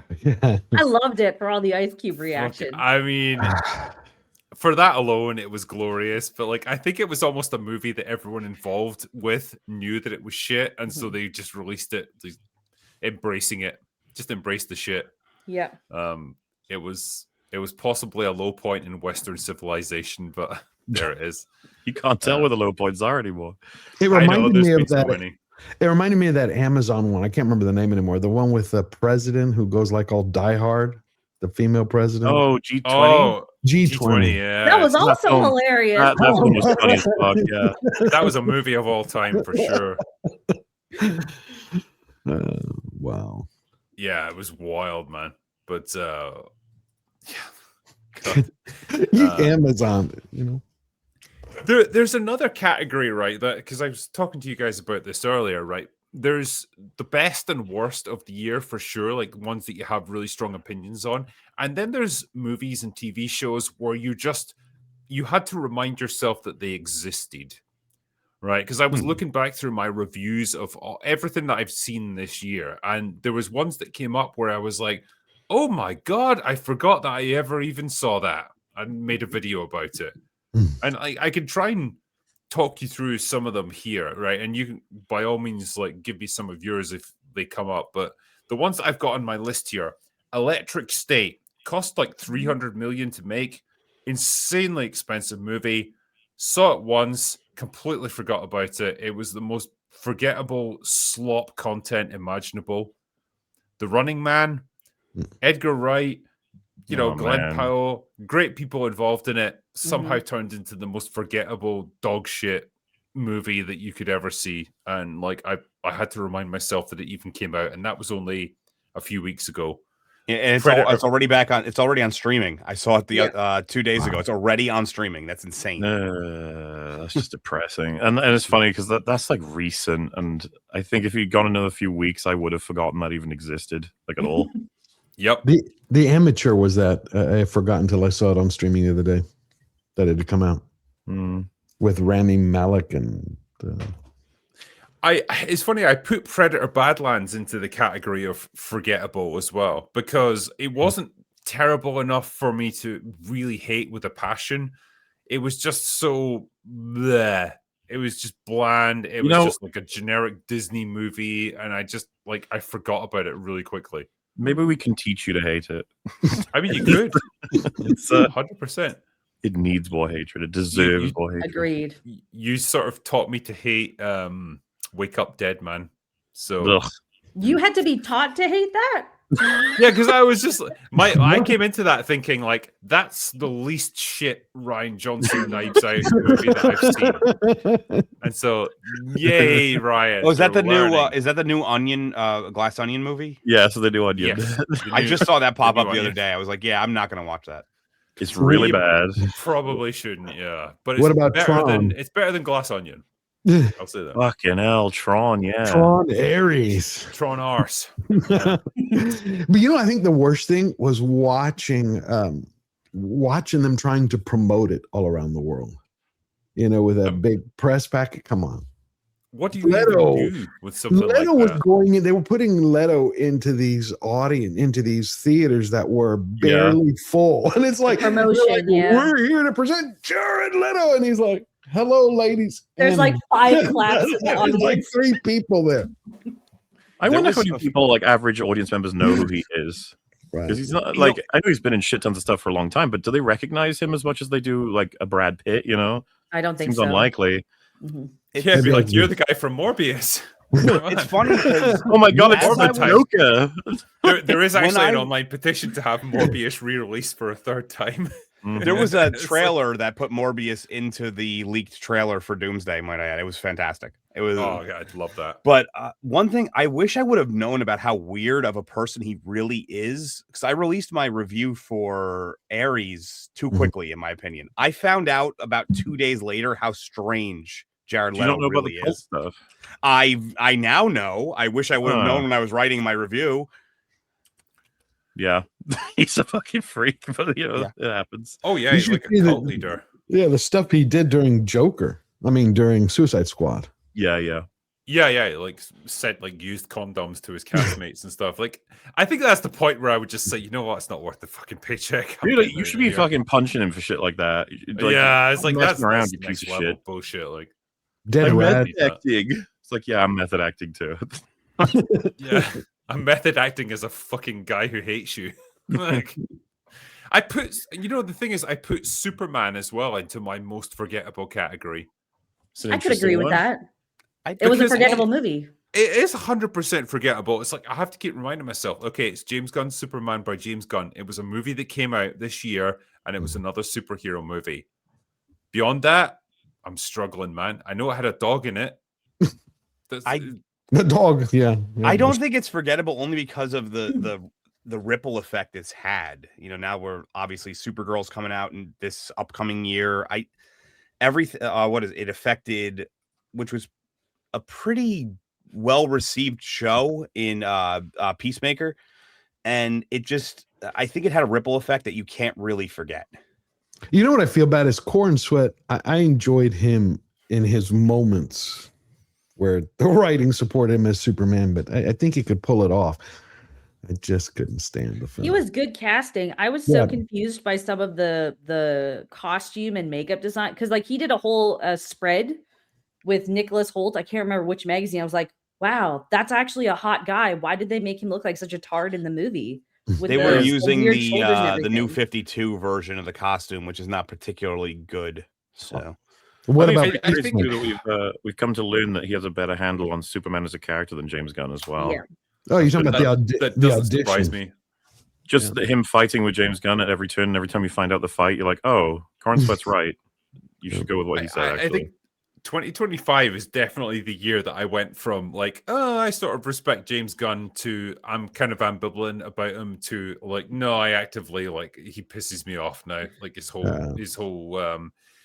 outlook on movies and his whole outlook on like character design and development and stuff. Like, no, I'm really like fucking done with your bullshit. I hate your like cynical, nihilistic. Everything's a bit fucking stupid, and let's just make fun of everything. Take on everything. I'm done with that. no Yeah, I one think- should have been surprised because he's a Tromaville guy. Like no one should have been surprised by that. Right, Yeah, but he's a yeah, one-hit wonder. Yeah, you know, it's like a kind of fucking hipster millennial, like trying to be cool, but he's Well, like, yeah, and almost- when you see someone achieve something pretty great in their style, their genre, they take on a thing or whatever, and then they're given the chance to do something else, you hope that they can do something else. You don't hope that they're like, no, the thing I just said, that should be everything. Like, oh. But that is him, though, isn't it, MauLer? He's a one-trick But that's- pony. That's the point, is that, like, I think Drinker as well was kind of hoping that there was more to him than that. And it seems there's not. yeah, it's not like, at come all. on, James, like, because like, when it gets to the point where like mainstream people are pointing out, like, hey, everything you do is just another Guardians of the Galaxy like clone. You'd think that his response would be like, oh, okay, I'm going to show you what I can do now, you know, and do something radically different. Like, yeah, this is me flexing my muscles as a storyteller. It's like, nah, it's just another Guardians of the Galaxy. Pale Yeah, that shadow, needs to be innate pale within the imitation. person. I think a person needs to want to. So the problem is everything he's done in that niche has still been successful. he's still making money off of it. If he would have had one that was like an absolute, like, I didn't make money failure, which might be Superman. I don't know. I think what that the would be final numbers- Superman. Yeah, Yeah. I don't know what the final numbers were on that, but it might be 616, wasn't it, or 636? Yeah, I don't. If it made money or whatnot, it's. But you need to have that almost rock bottom moment, or you need to have a drive from within. Like, I don't want to be this one trick pony, and unfortunately, I don't think he has that. It's going to have to either be forced to his hand, or he's going to just continue to do it till it doesn't work and then leave. Yeah. Well, we're talking about bad. What about Peacemaker season 2? Ugh. I watched one episode, and that was the orgy. I didn't watch it just because everything bad I'd heard about it, and I thought, you know what, I'm not invested enough in these characters to give a shit. I'm just out. I watched feel one like yeah, they're all minor I made a characters good decision anyway. there. Yeah. Good decision. Then It what was do you funny. then what do you think of the trailer? Did that grab you for Supergirl? No. No, I made a whole video about how much it didn't grab I me. know. I did find it a little weird. One thing that I did find a little weird about like the outrage of the trailer was a lot of people were anti-Corn Sweat, and then the pissing on Corn Sweat was what pissed a lot of Oh. people off. I was like, which one? Which one? Well, no, I think that's consistent. You cannot like the character he plays and then simultaneously think symbolically you should not be pissing on Superman, right? Agreed. Yeah. The- I think the that's whole- a bigger deal. Yeah, like, I think it's the whole like he tried to do like the earnest, like Dudley Do Right sort of version of Superman, which like that's what he should be doing. That's what Superman is. And then to like literally have Krypto pissing on him on screen. I think like, it was okay, leaning. you're But what sending I'm a saying very- is what I was saying is I think it was leaning into all the negative reaction to the first movie, and it was weird. I don't know. That to me that was just so Yeah, but Gunn needs to grow up, DarkHour. I mean, isn't that what the whole monkey bit was in Superman? Oh, yeah, definitely. He I needs to hate grow up, social but- media. It's like, whoa, I don't like your reactions to my movie. I'm gonna have my dog piss on the character. I'm so done, and I can't believe I'm saying this because you know, it's what I represent, but like I'm done with the fucking drunken layabout like superhero who doesn't care about anything and is You're kind of done with the nihilistic. drunken superhero. Yeah, like it's fine when I do it, but it's not Yeah. fine when it's on screen because I'm not a superhero. And so like yeah, I just that whole outlook of like, oh, wouldn't it be wacky and crazy and edgy if she was like drunk and she was a party girl and she doesn't take it seriously? It's like what? So basically, she's just a female Hancock. Yeah. Yeah. That's all it Basically. is. Well, they It's based like, it on. yeah, well, that was done. I hate to break it to you, James, but that was done like 10, 15 years ago. Well, and actually, the fact that you said that is good because they based it on Tom King's run, which was from then. So it makes sense that that's what you're getting out of it. Yeah. Tom King is a hack, by the way. He's a complete hack. Apparently, he's a bit of a weirdo as well. So So he was part of the CIA or something like that. he was a CIA think recruitment this, officer, yeah. from what Yeah. I've been told. And then all of a sudden, he just had a change of heart and was like, "I'm going to work for DC Comics." It was like It's quite a those two career things move. don't make. Yeah, that's a very strange career move. Yeah, someone was asking me, did I get Stuckmanized? Not as much as you might think. No, I did go into the cinema and I supported Shelby Oaks. So there you go, job done, I guess. In fairness, you supported a fellow creator. Yeah, it didn't Stuckmanize me as much as I'm still waiting. Well- right, I'm still waiting for that pure Stuckmanization moment in my life where I can just lean back, replete with the glow of my experience, and say, I got Stuckmanized there. See, he says he So supported good. Chris by seeing the movie. Did you support him by signing up for that gambling app and maybe checking out some of them cinematic slots where you learn about the conflict of Glinda and I Elphaba? did, and then I found myself suffering from extreme anxiety because I was bankrupt, and so I signed up for Gambling. BetterHelp. Yeah, he's got an ad for that followed right up, so you're safe. Got it. Can someone fill me in because I'm confused. He has gambling ads. MauLer hit him Yeah, with the knowledge. Honestly, in isolation, it is absolutely hilarious if it wasn't so fucking gross. But basically, in his Wicked for Good review, which of course is one of his reviews, it's like 2 minutes of him talking about who directed it. He just starts talking about a Zynga like mobile gambling app with it looks like it has AI fucking art all over it. And there's slot machines, and it's like big wins, chance for this, chance for that, and it's all in-game fun coins. But you get the fun coins by buying them with regular money. And he describes it as, hey, no real money's involved. It's just a social sort of fun casino.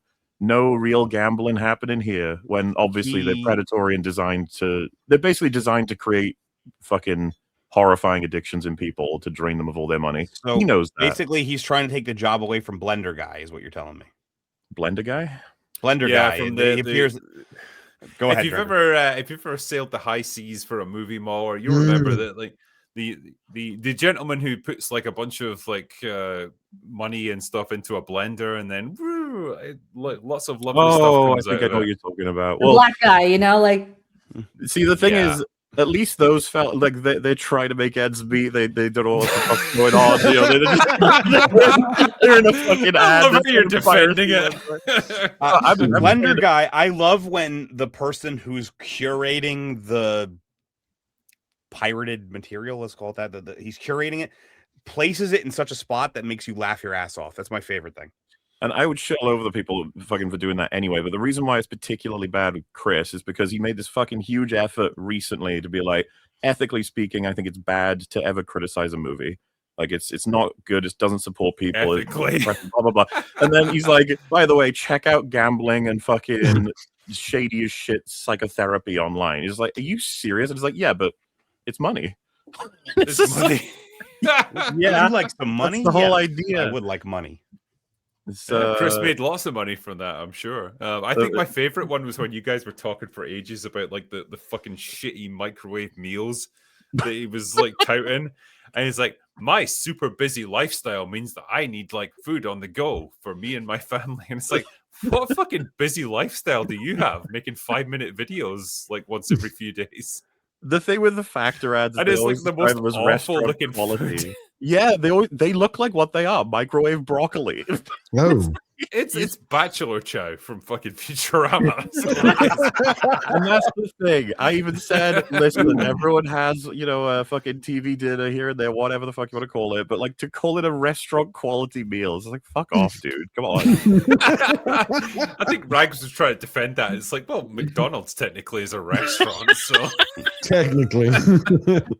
and what was it? And in 1968, they invented the Big Mac. The Big Mac. Oh my god, we've come full circle. It is like poetry. It rhymes. Because we did a whole episode going through his history with ads. One of the funniest ones is he's like, Ghostbusters Afterlife, what a wonderful film, amazing, filled with meaning and expertly created by wonderful blah, blah, blah. Anyway, you guys should check out a game called Ghostbusters Afterlife on the mobile. He just goes on for how awesome this fucking mobile game is. It looks like trash. It finishes the ad, then he's like, anyway, Ghostbusters Afterlife, the movie is really good. I recommend it. Good stuff. Thumbs up. It's like, Jesus. There's definitely no conflict of interest right here. Just move along. Oh, Jesus. What happens when you sell your soul but nobody's buying? Also, people point this out, and I think it's true.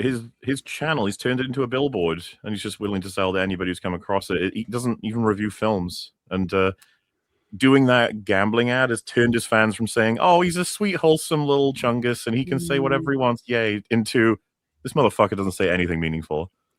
It's like it's really easy to dance around meaningful when you're talking about a movie. You could, if you only do a 5-minute video, you can talk about very generic points and just that's it. I mean, if you're going to be like super efficient, like you can get straight into like the analysis or whatever, or if you're just going to go from the point of view of like, is this worth seeing? Do you want to invest your hard-earned money in this? You could probably get something across, but if you're just going to read out like IMDb like information about the film for like most of it and then do an ad, it's probably not worth it. There are people here that can do videos between 5 and 10 minutes that are fucking excellent for substance versus him. Chris is special. He finds a way to not say anything ever. He reviewed The Haunting of Hill House as a whole season in like 3 minutes. Wow. That's impressive. That is impressive. Yeah. He said it was about a haunted house where a family experienced trauma both when they were young in the house and then when they're older. It was the funniest shit. Like, and the house was on a hill. You could make a video that's longer than 3 minutes only on the background ghosts, and that's the whole video. I love this. It's like I was arguing with someone online that called Stuckman a real critic, unlike Drinker. Yeah, sorry. Sure. I've not been hawking better help enough, clearly. In fairness, you are inebriated when you do your reviews. So, yeah. I mean, yeah, like, so technically he's more real than me because, like, more of his brain is present in the moment.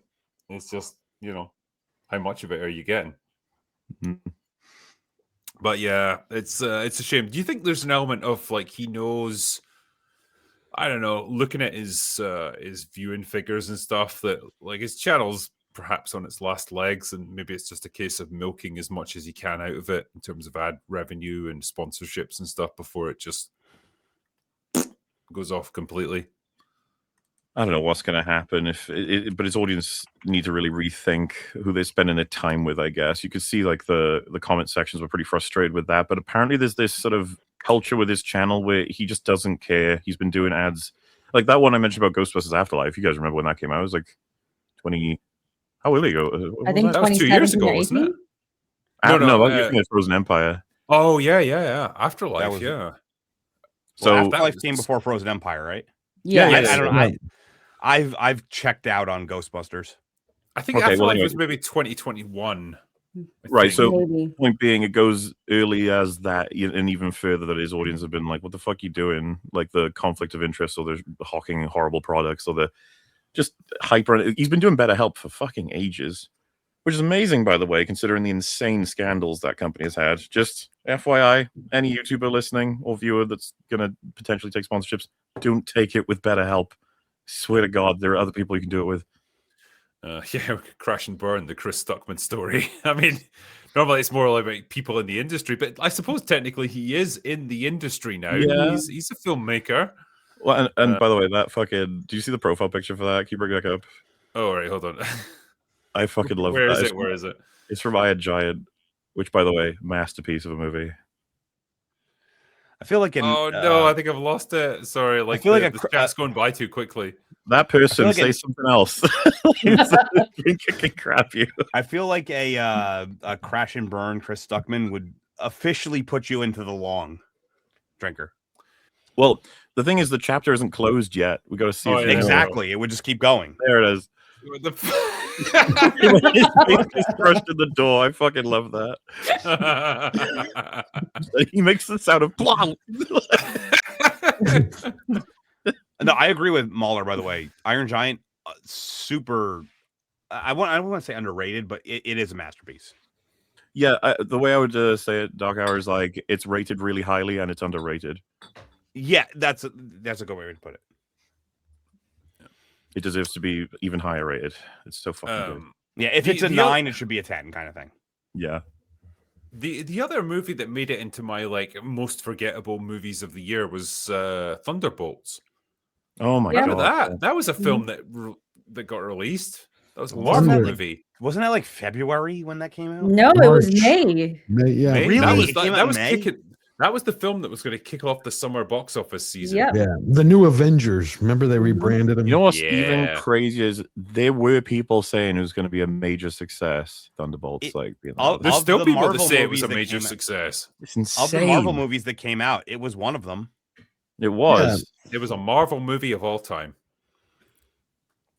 That was a Yeah. strange hill to die on. There were a lot of people that were Yeah. ride or die the Thunderbolts of all movies. That was Well, that was Like I because say, it was Brave just New World was forgettable. so terrible. Yeah, and that's why Thunderbolts is so forgettable. It's just I know it happened. I know there were people in it. I couldn't tell you a single fucking thing about what happened in that movie. I remember A lot of hugging, crying. yeah, the Void was kind of an interesting villain, but then he wasn't because they fucked him over and like they didn't know what to do with him, and then that was it. That was the movie, and like I'm not sure what I was supposed to take from it. I didn't care by the end of it. It was just another forgettable Marvel movie, just slop content. In fairness, Drinker, the Void is really hard to do in movies. It's very much a comic book character. Because you have two halves of the same character kind of fighting each other. It's a difficult thing to show on screen. Well, I mean, I liked the actor who was playing him. I liked some of his moments when he realizes his power and stuff, and that was kind of interesting. But then again, like nothing happened with it, and it just kind of petered out into nothing. It was just a meh movie. I think my favorite thing about Thunderbolts was the actor saying, "I don't want to play another character named Bob." It's like we can't change the character's name. Like it's from a source material. To be fair, you would never connect him with his character in Top Gun Maverick. Like he looks radically different. Yeah, I think I mean, the actor did a good job, I guess, but like that's really all I can say of it. Yeah, There's nothing I know else it's to Bill that movie. Pullman's son, but what is his first name? Bob. Bob. Oh, it is Bob. Okay, there you go. No, I'm just making that up. It's something, but yeah. Yeah, I know it's Bill Pullman's son, but Yeah, chat will help us. What's Bill Pullman's son? Louis. Help us here. Louis Louis Pullman. Yeah, there we go. Louis Pullman. Yeah. But yeah, he did a good job in the movie, but otherwise it was the most forgettable Marvel slop that you could imagine. And yeah, I have to keep reminding myself that it was a thing that happened this year. And that was supposed to kick off the summer movie season. Yeah. Okay. I mean, it's kind of been in a rare case. So maybe I would describe this as kind of dry farts from Marvel this year, isn't it? They kind of like they go and then you just don't see them again. Like, I mean, I think they might have sharted a little bit with Brave New World. There was definitely some follow through there. I would probably say maybe Ironheart, but like even Brave New World kind of like I feel like it's disappeared in terms of. I mean, we know that no one gives a shit about Falcon, but obviously the main thing I'm thinking about, we have not even a single reference to it yet, which has been kind of amazing. But because I hated it, I still hate it. But Daredevil Born Again, that was actually if we came back around to me, that was going to be my next one. Because that is another like forgettable one. Yeah, Kingpin in therapy. Somebody in the chat just said Agatha all along. Yeah, somebody just said Agatha all along in the chat. That was last year. That was around holiday. I was going to say, that wasn't this year, surely. I think I was the only person covering that show all over YouTube. We tried covering it on I covered it and then we lost did our interest duty. after like 3 weeks. It was horrible, but yes. I pussied out. Let me do this one here. Thanks to MauLer, Drinker, and Little Platoon, I'm starting a channel. The first 2 videos I have in the works are What Rings of Power and Star Wars Taught Me of Storytelling, and do fans of The Last Jedi understand Luke Skywalker? They don't. They do not. Thanks. They do not. No. Are there still fans of Last Jedi now? Yes. 2025? Dude, the fucking 10-year anniversary of TFA, more people spent time celebrating TLJ on Twitter. It's like, hey. There's still that group, that contingent of people who will fight anybody and say it's a good movie. They'll say the same thing though. You hated Phantom Menace when it first came out, but then you loved it 20 years later. You know, I still hate Phantom Menace. I'm not gonna lie. No, I know, but they say the same thing online. They're like, you're gonna love The Last Jedi one day. Yeah. You know, broadly speaking, on I guess the subject of all that, it's like, yeah, there's still accounts that are desperate to prove TLJ is a fucking masterpiece, but to me, it's always been evidence that it failed. It's like you're still trying to push it. It's never going to work. It'll never be accepted. It destroyed the most successful money-making movie franchise of all time. And that's the one thing you can't even deny. If all of us here said it was a masterpiece movie, we would still have to concede that. Like, it's splintered the shit out of it. It's destroyed it. It's followed up by Solo, by the way. That 1-2 punch. It just fucking like... It's funny. I've still never seen Solo to this day. Well, it's and this one movie I haven't seen. It's still the sole... Well, technically the sole flop of a Star Wars movie, and it terrified them. So we'll see how that goes with Mandalorian and Grogu, right? Oh god, yeah. 2026, guys, it's going to be a bumper year for movies. Did I cover, because I'm getting quite drunk at this point, but did I actually cover Electric State? You mentioned it, yes. For a second.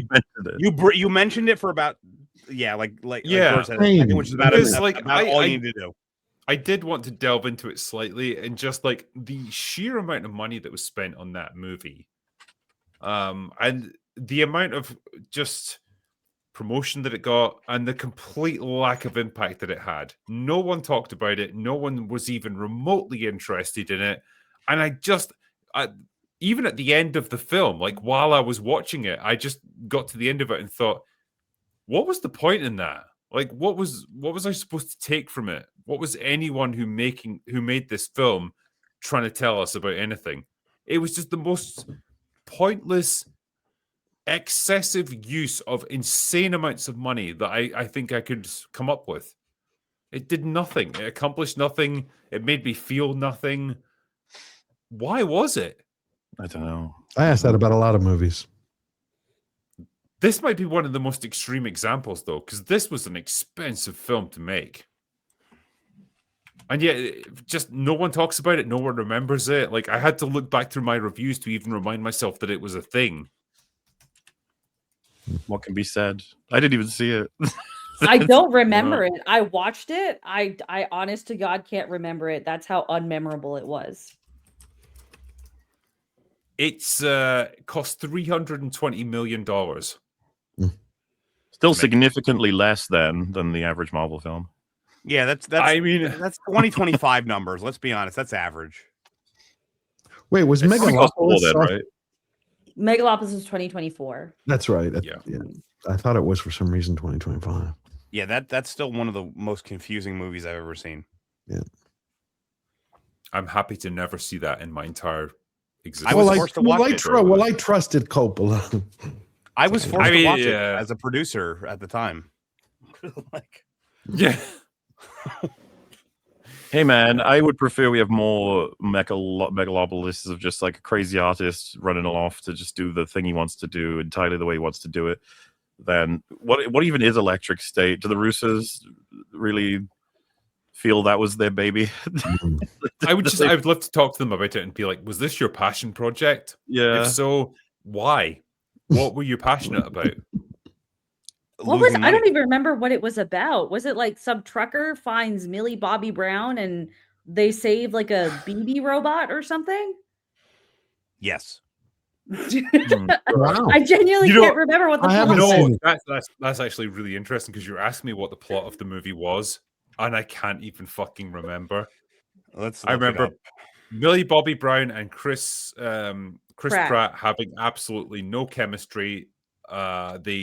They knew it's like the writers of the movie had originally planned for them to have a romantic angle, but it's like, nah, there's like a 20-year age gap between them. We can't do that. So they've just got this weird, it's not even father-daughter, it's maybe like bickering siblings kind of relationship in it.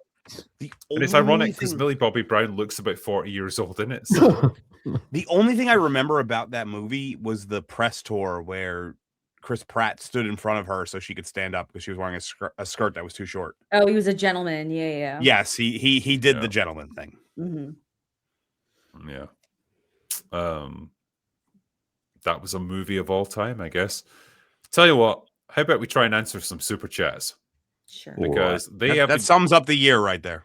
I know, it's like, fuck it, let's talk to our chat, because honestly, like our recap of the year is pretty grim. Otam says, so various reactors and viewers were flown out to see the Supergirl trailer, but you guys are apparently the grifters. Make it make sense. I can't. I'm not a grifter. I don't actually react to trailers anymore. I tried it one time, no one cared, and I stopped. I think in a world where fucking everybody calls everybody grifters, it's amazing that someone like actually shilling for an app that's going to destroy you monetarily isn't considered the king of the grifters. It's like, grifting doesn't mean that anymore. It means you have an opinion on a film I don't like. It's like, I think grifting has come to mean anyone who's more successful than me. It's like, oh, that guy's clearly a grifter. No, I think it's grifting is anybody who doesn't agree with you. I don't even think it's more successful. I think it's just you just managed to prove it doesn't have a any different stance. Just every definition you can imagine, it's all there for you. Means something new to every person. He also says, friendly reminder that Section 31 came out this year. War of the Ice Cubes was too entertaining to be the worst film of 2025. It was like, it was almost like so shit that you just had to feel bad for it. You know, War of the Worlds. It's like, oh, bless them. They tried. That was one of those movies that just came and went. Yes. I disagree. I watched that movie. I put that in the background, but I just want to laugh, in all honesty now. Well, I mean, you're the exception to the rule. Mm-hmm. You enjoy bad for bad. Exactly. There's too many golden bad moments in that movie to you like just love it. Ice Cube. You just love Ice Cube's reactions, his faces. That's it. That's all it is. Yeah. Yeah. Reno the Turk says, last week I sent a super chat and you guys said that it was super cynical. Man, that bummed me out for some reason. I love movies. I love Lamp. And I love Lamp.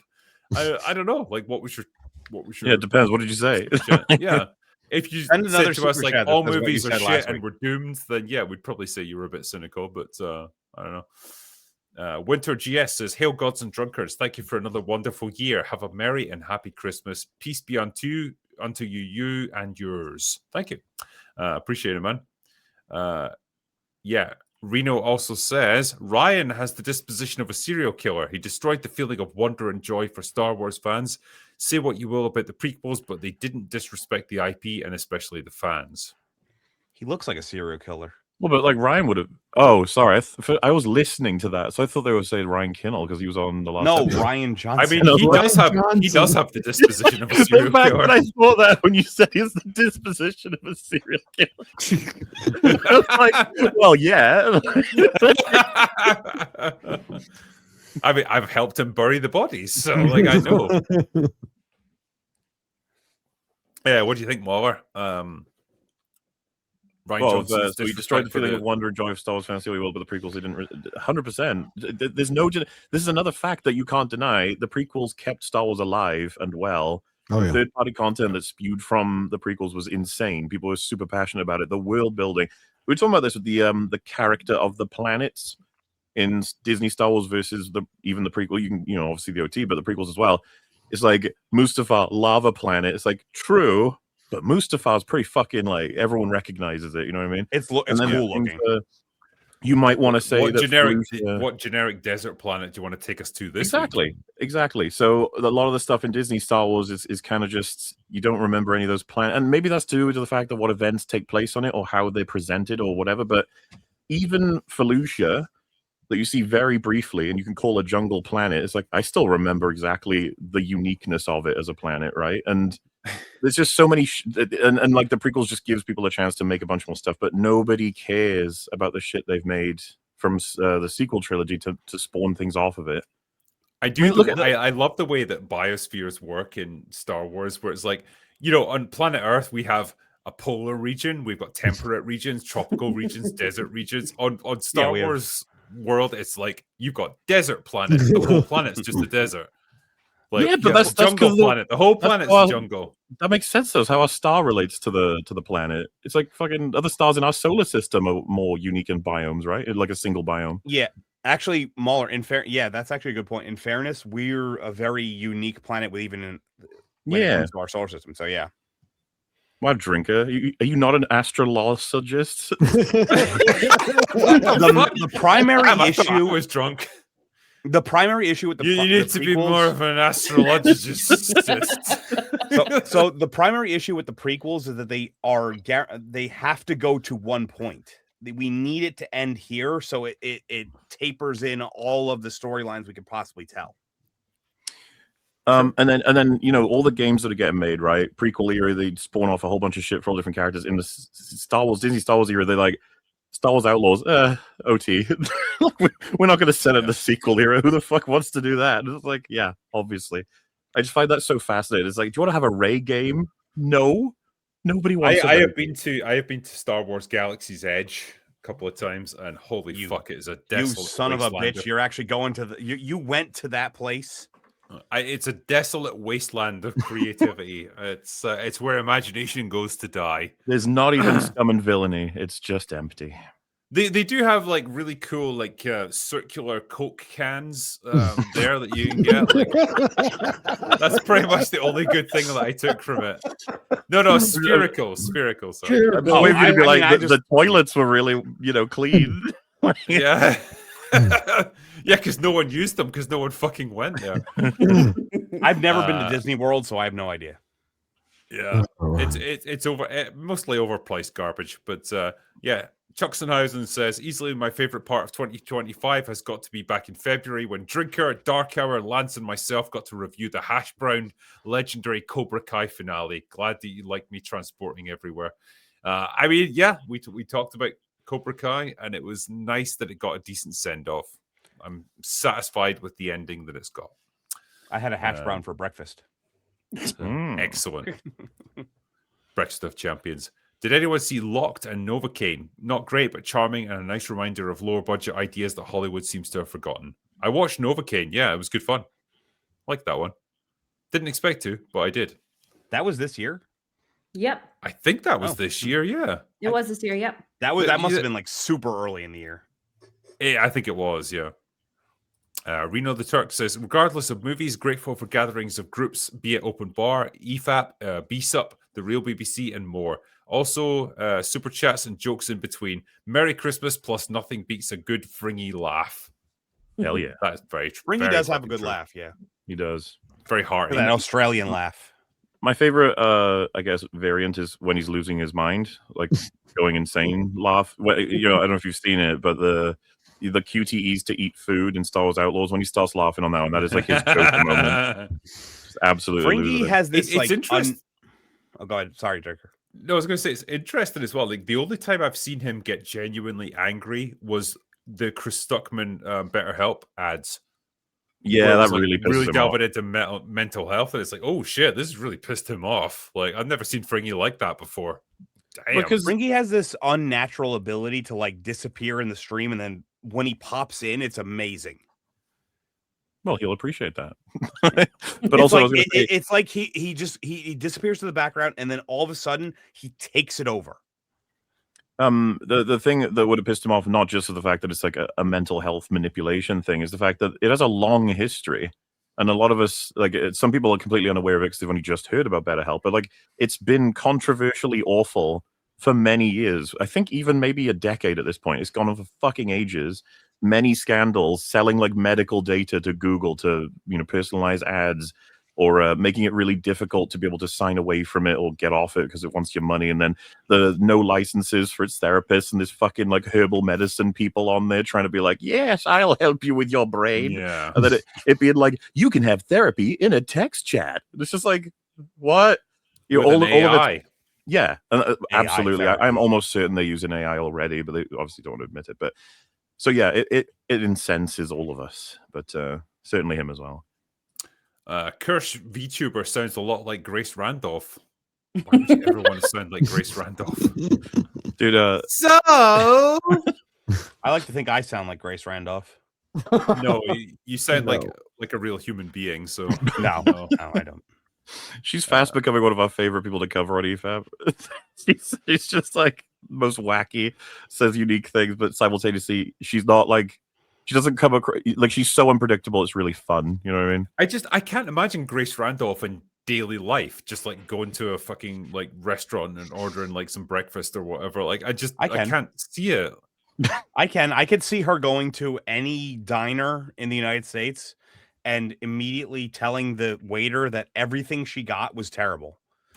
Like I know that she's normally known for saying everything's great, but I see that her on the other end is the exact opposite. So someone mentioned it. It is a funny memory. I don't know if you remember, Drinker, but when we watched *Malignant*, and it's in the EFAP movies if you want to see it, but Fringy doesn't say anything for about 40 minutes until something really, really stupid happens. And then he just goes, "This movie is fucking stupid." That's like the line. It's like, yeah. Fringy's a good guy. I mean, yeah, it's pick your battles, you know. Well, he keeps his stuff very condensed. He's like, I'm on a 9-hour stream, but I'm only going to talk for 45 seconds of it. It's great. Yeah, but if it's absolute bangers, then it's worth it. Yeah, 2 questions for the panel. Imagine you had to attend the theater for every movie of 2025. If you were allowed to walk out of just one movie, what would it be? If you could only give one positive review, what would it be? Oh, so one that I could escape from and not have to watch. 2025. Dude, I know this is going to sound ridiculous, but it might be Avatar because of how long it's going to be. It's funny, yeah, it's funny you mentioned that, actually. Yeah, we haven't even seen it yet, but it's like, I've got a feeling. I've just got a feeling. I'm going to keep mine to 3.5, you know. I'm going to keep mine to actual movies that I've seen. I would have probably liked to have left Superman. After about the halfway point, I felt like I had seen enough. I would have liked to walk out of Jurassic World Afterbirth or Rebirth or whatever. I would agree with you on that one, but I really wanted to see how bad it could get. It was getting worse as it went along, whereas like Superman kind of just stagnated in the middle. I think I used that movie as a date night movie with my husband, and after the movie ended, he's like, "We're not going to the movies together anymore." We're not dating again. Yeah, and we haven't gone to the movies together. I want a divorce. So I saw that with my mum, and when they did the fucking Snickers wrapper thing, and she had like an audible reaction in the theater, I was like, "Oh, this is going to be a bit special, huh? This movie's if it could amuse me to Yeah, this that was pretty degree, bad. you know. Yeah. If I had to give a positive review, which I do, believe it or not, yeah, I think it'd be F1. I think that'd be my movie that I enjoyed the most this year. There's Oh, if you other could only movies give that I've seen one, which I think have been better, but like that was the one I got the most enjoyment out of. so like the idea being you can only praise one thing that came out. Hmm. Sure. Yeah, mine would have to be The Ugly Stepsister. I absolutely loved that movie, and it has so much rewatch value. Has to be a movie that was in theaters because No, it just says one positive review, so could be anything really. Black Bag, I would give that a positive review. I enjoyed that. I The forgot about Smashing that Machine. movie. The Smashing Machine was a movie that I enjoyed, but that's also I'm a huge fan of MMA, so it might be it might be Good Boy because I would want to spin off into talking about like how it would be a better place for literally everyone if we had more of these super low budget experimental stories, different POVs, genre I thought you benders. meant dogs. Like we just had Oh, more yeah, dogs. dude, that too. More dogs. Yeah, you know that could work. Yeah, what games are you guys looking forward to in 2026? For me, it's Tomb Raider, Lego Batman 007 First Light, and Frictional's new game, On Toss. I'm looking at you, MauLer. Fuck yeah, I'll be playing that. Stellan Skarsgård's in it. does Fuck Resident yeah, Evil you got the Luke boys. Requiem I'm Does kind of Resident looking Evil forward to Requiem Tomb come out? Raider. Yeah. I'll Resident add Evil Valor Requiem come out Mortis. this year? Oh, sorry, go ahead. Go ahead. No, you go, Vex. Oh, I was just gonna. I'll add Valor Mortis to that list, like old school, like 1600s kind of battle zombies game. I'm kind of looking forward to that. Now you're talking. Does Resident Evil 9 come out next year, or is it Yep. like Yes. the end of this year? February. No, it's next year. Okay, then that's the one. Yeah. No, I think that's a good shout as well. I'm looking forward to that. Yeah. Been a crappy year for cinema and TV, but Andor and Mobland were amazing. Let's talk Andor more. Rank your favorite monologues from this show. Luthen is the GOAT. Yeah, he is absolutely the GOAT. Yeah. Well, and his speech from season 1 is still probably the favorite, but peak, isn't it? I love Mon Mothma's speech. Really quite enjoyed Saw Gerrera's about like the way that fucking rebellion spawns essentially, and what are the ones in terms of like top tier? Because it started to become a thing for that show. I mean, obviously you got Andy Serkis as well in season 1. Yeah, that's the thing. Like for me, it's the moment to moment stuff in season 2 that I loved. You know, the receptionist who's like who helps out Andor. You know, and like talking about rebellions being built on hope. The moment where Cyril confronts Dedra. You know, it's talking about like, if you fucking lie to me, I'm going to throw you through this fucking window. Just stuff like that. That is superb stuff. Like, it's not a monologue, but it's just great moments. One of my favorite, like, very small moments is when Luthen's trying to explain to Mon Mothma, like, she's in trouble, that her team is compromised, that needs to get her out of Coruscant and everything, and she doesn't trust him anymore, and she believes that he's likely going to try and kill her because he's basically lost all of his friends at that point. Nobody trusts him, even though he really does like her and he wants to protect her, but he's losing his like sort of leverage in the conversation. And so he explains to her, like, someone will come to you and they will say as a passcode, I have friends everywhere. That's like the signal. And she's clearly scared of him. And he takes a pause and he says, I have friends everywhere. And it's this moment of like, that's like a threat, you know, like if you don't do what I'm telling you to do, I can have anyone kill you. Like, you need to understand that. And you can't even get away from me. I have everyone watching you all the time. It's just like Stellan Skarsgård plus the writing. It was Luthen was just fucking top tier. Also, people drone on about the cost of Andor, but cost per minute was actually way better than the average Star Wars and Marvel show. Most barely do 30-minute episodes. Andor was 60 minutes per and more per season at 12 versus 8. I mean, this is true. I mean, like, what wasn't with something like The Acolyte? Was it not working out as something like $20,000 per minute or something of screen time? It was absurd. As you mentioned with the introduction of that conversation, even if it was the most money per minute, it would still be the best thing they fucking spent their money on. Yeah, you know, even if because it's all loss for them overall, right? They've just destroyed Star Wars, but at least Andor is like, oh well, at least they got that out of it. Long-term investment. Yeah, Merry Christmas, Drinker, MauLer, and panel, and of course, chat. I hope you all get what you wished for. Thank you very much, my friend. I'll raise a glass to you, and Merry Christmas to everyone in chat. Merry Christmas. Late equals straight. Nah. We're gay and proud here. Bar. Drinker, as a well-known famed console aficionado, thoughts on the new Steam machine, bringing apparently 6 times the power of the Steam Deck. Do we need 6 times the power? I thought the Steam Deck was pretty fucking good to begin with. Well, wasn't there that Asus one that was way more powerful than the Steam Deck? The ROG? You know what? I don't know what it was called. Someone's going to have to send me free copies of both so that I can try them. I agree. Everyone tell you should which send one's free better. copies of that. Yeah. Casting for God of War TV has begun. Drinker to play Mimir? Sure. A drunk talking head. It's the part he was born to play. Can you get drunk when you're just the head though? Because like the liquid is just going to pour right out of your throat. If ever they make a fucking open bar game, we got to do it like that. I was attempting to make at one point in my life, I was trying to make a board game based on YouTubers, and it didn't work out very well. But you tried, and that's what's important. I attempted. Yeah. I attempted.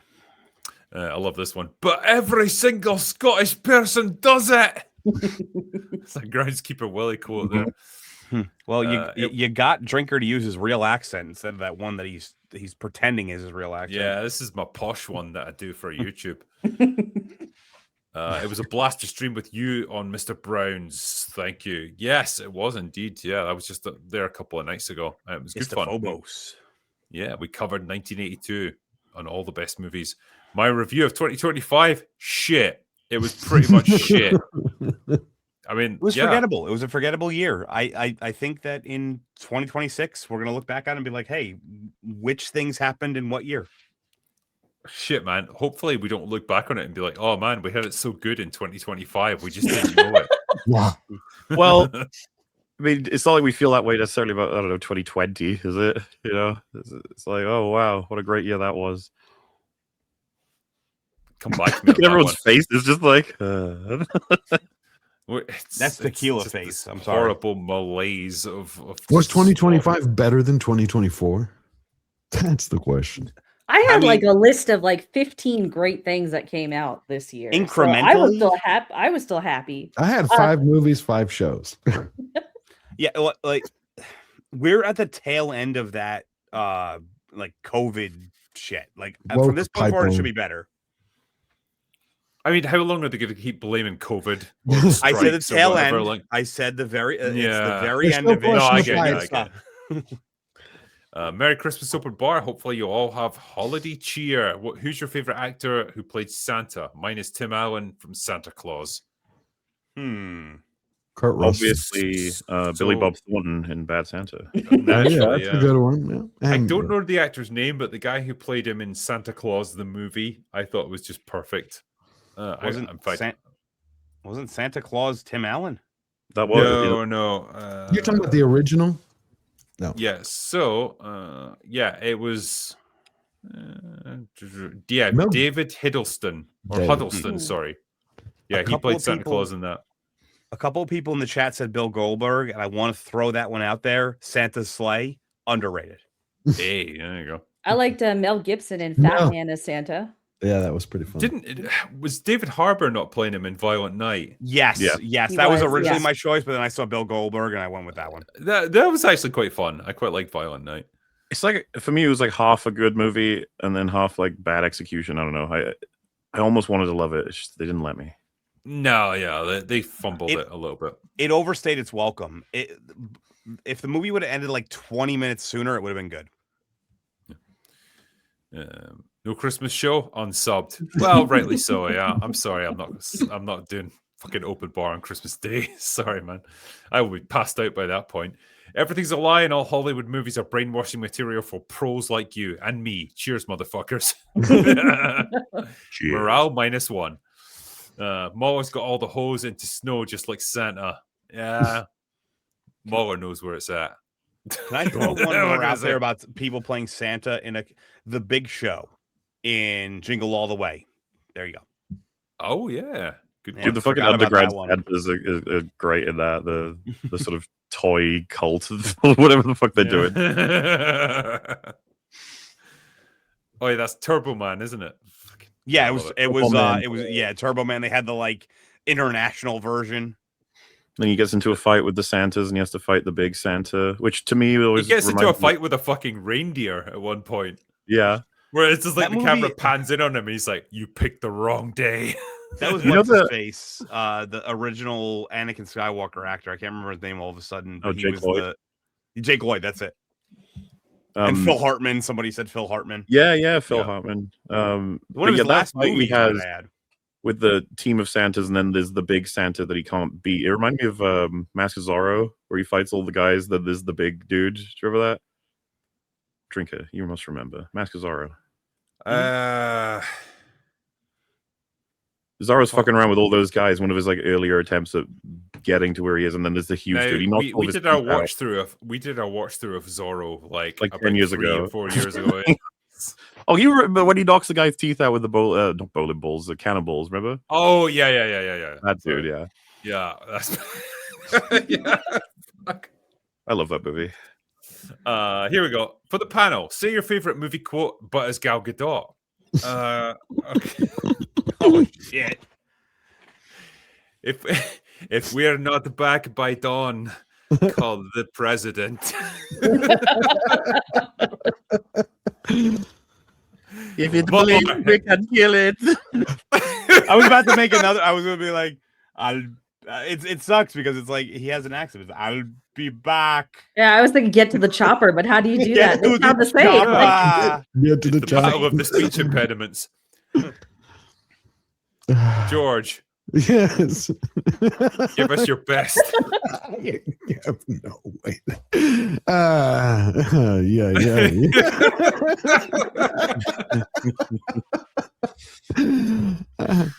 To Gal Gadot's voice. Let's see. This is not gonna I can't do Gal Gadot. Okay.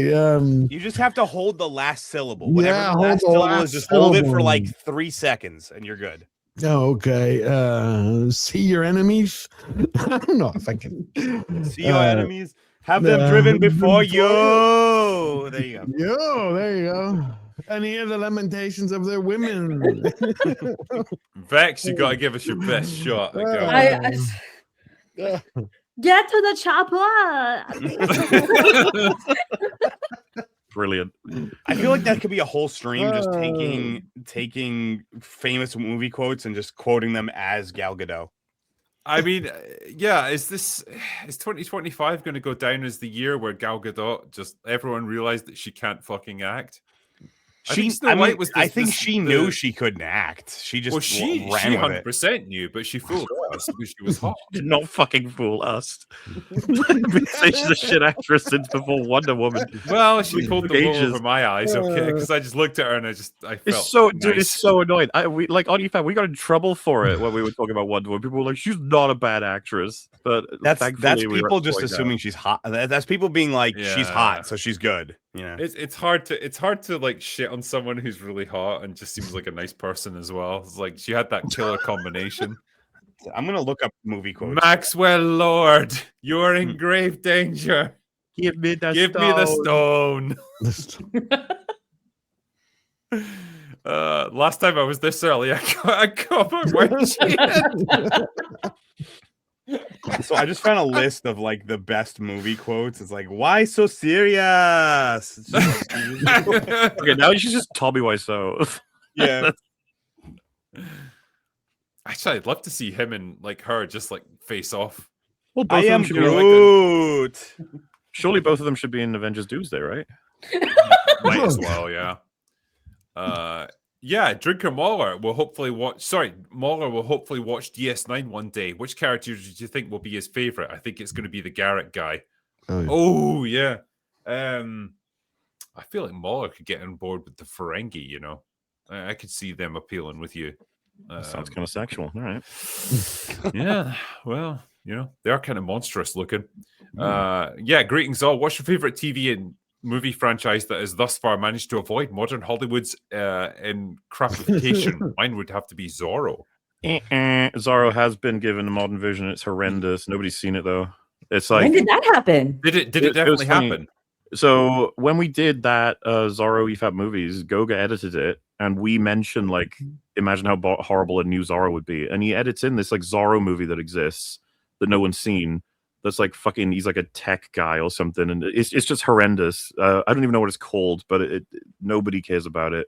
Unfortunately, though, there probably will be like a mainstream Zorro attempt at some point. I mean, surely the one that's managed to resist this so far has been Back to the Future. I was going to say that. You know, and hopefully it always will. But my God, it's been precarious at times. Didn't the what is it? I can't remember his name all of a sudden. The creator, Zemeckis. Oh, Zemeckis, yeah. Robert Zemeckis. He was like, "Until I die, no one's touching this." Oh, Back to the Future thing. Yeah.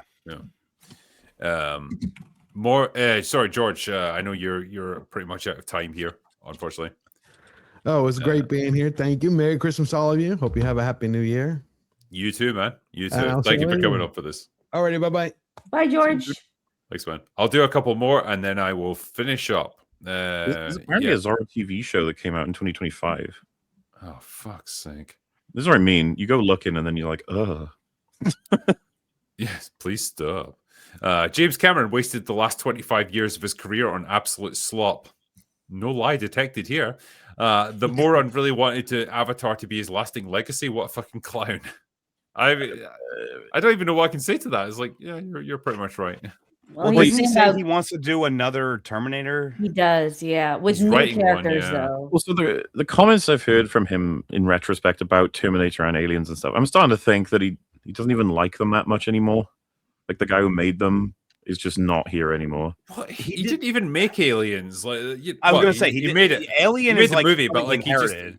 he inherited it. Yeah, exactly. Oh, Like, sorry. Yeah. Well, that still counts. What I'm saying is like he chose what he chose in those films, if you know what I mean. Yeah. Oh, I didn't mean Aliens as a franchise. I meant Aliens. I did feel like I I think do feel like he wrote off on a lot of the Terminator stuff that happened after the fact. But He it was happy to put his name on basically anything Terminator related. It was like quite he was a quite fucking sickening. different dude. I'm guessing something happened to him across the decades, which we've seen it before. It Yeah, happens. the It's James just a Cameron that we softening. have now is not the James Cameron we had in the 80s and 90s. He's it's an different guy older now. softening that happens, and he wrote off on Terminator 3 and refused to be the director of it. So that just tells you what. And then he did Dark Fate. I'd like to see him go back to doing like epics on the scale of Titanic. I would really like to see him do another movie of that scale. Like, I'm not saying Titanic is a great movie. I was just quite impressed with what visually and creatively he was able to do with like the sets and Well, everything. It was just, Hindenburg. like there was actual physical sets there Right. that actors were working in, and it's like as opposed to just being a fucking tech demo where everyone's just like motion captured so that they can put onto a green screen and like it all looks fantastic, but holy fuck, there's just no meaning to any of it. Because like Drinker, the in second half of fairness, that movie is great. Sorry, go ahead. Drinker, in fairness, he's done that before. Let's not forget that the fuck I can't remember the name of Abyss? the one. Abyss, yes. Abyss was a tech demo for T2. It was, yeah, but like the majority of the action and the sets and everything were all real, and it was real human actors. It was just like they used water effects so that they could perfect the liquid metal effects for Terminator 2. But like ultimately, it was woven into a story that was a movie that was 95% practical effects. So wildly different from what you get in Avatar. I want the Titanic edition of Hindenburg, where it just all happens, as opposed to this like cinematic sinking of a ship. It just blows up at the end. Sure, yeah. You ever seen the Michael Bay cut of like Titanic, where like people are like leaping into the water, and every time they hit, they explode and stuff. It's just explosion Super. every time. Yeah, it's amazing. Merry Christmas and Happy New Year, Drinker and MauLer. Indian cinema had a pretty awesome action thriller movie recently. I'm not going to try and pronounce that, but highly recommended. There you go. Anyone else want to take a crack at it? I'm going to say that's Duranda. Durandar. I'd say Durandar. Durandar. Say it with the Indian accent now. Durandar.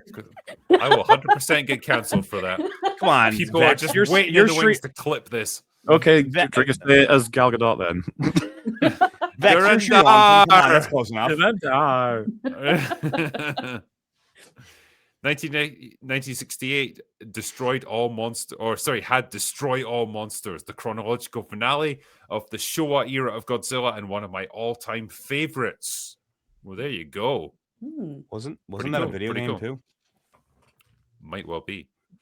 I'll probably finish up there. That seems like a good time to stop right now. But yeah, thank you to my wonderful chat, everyone who's joined us for this tonight, and my superb panel of guests. It's been awesome having you guys on for the last open bar of the year. It's been quite the year, as we've discovered over the course of this stream. There's been highs, there's been lows, mostly lows. There's been empty drinks bottles, as DarkHour is demonstrating. But we got through it together. And maybe the real shitty cinema is the friends we made along the way. So, you know. Wait, that means we made shitty friends along the way. Hold on. Well, you know, no lies detected there. Anyway, I might do an Ask the Drinker stream early next week before Christmas occurs. But aside from that, that is probably it from Open Bar for the year. So thank you for joining us for this. We will return next year, drunker than ever and more angry than ever. Yeah. I don't know if that's possible. We'll try. We'll find a way. There's plenty of booze still to go. But for now, for 2025, that's all we've got for this year. So go away now. Bye.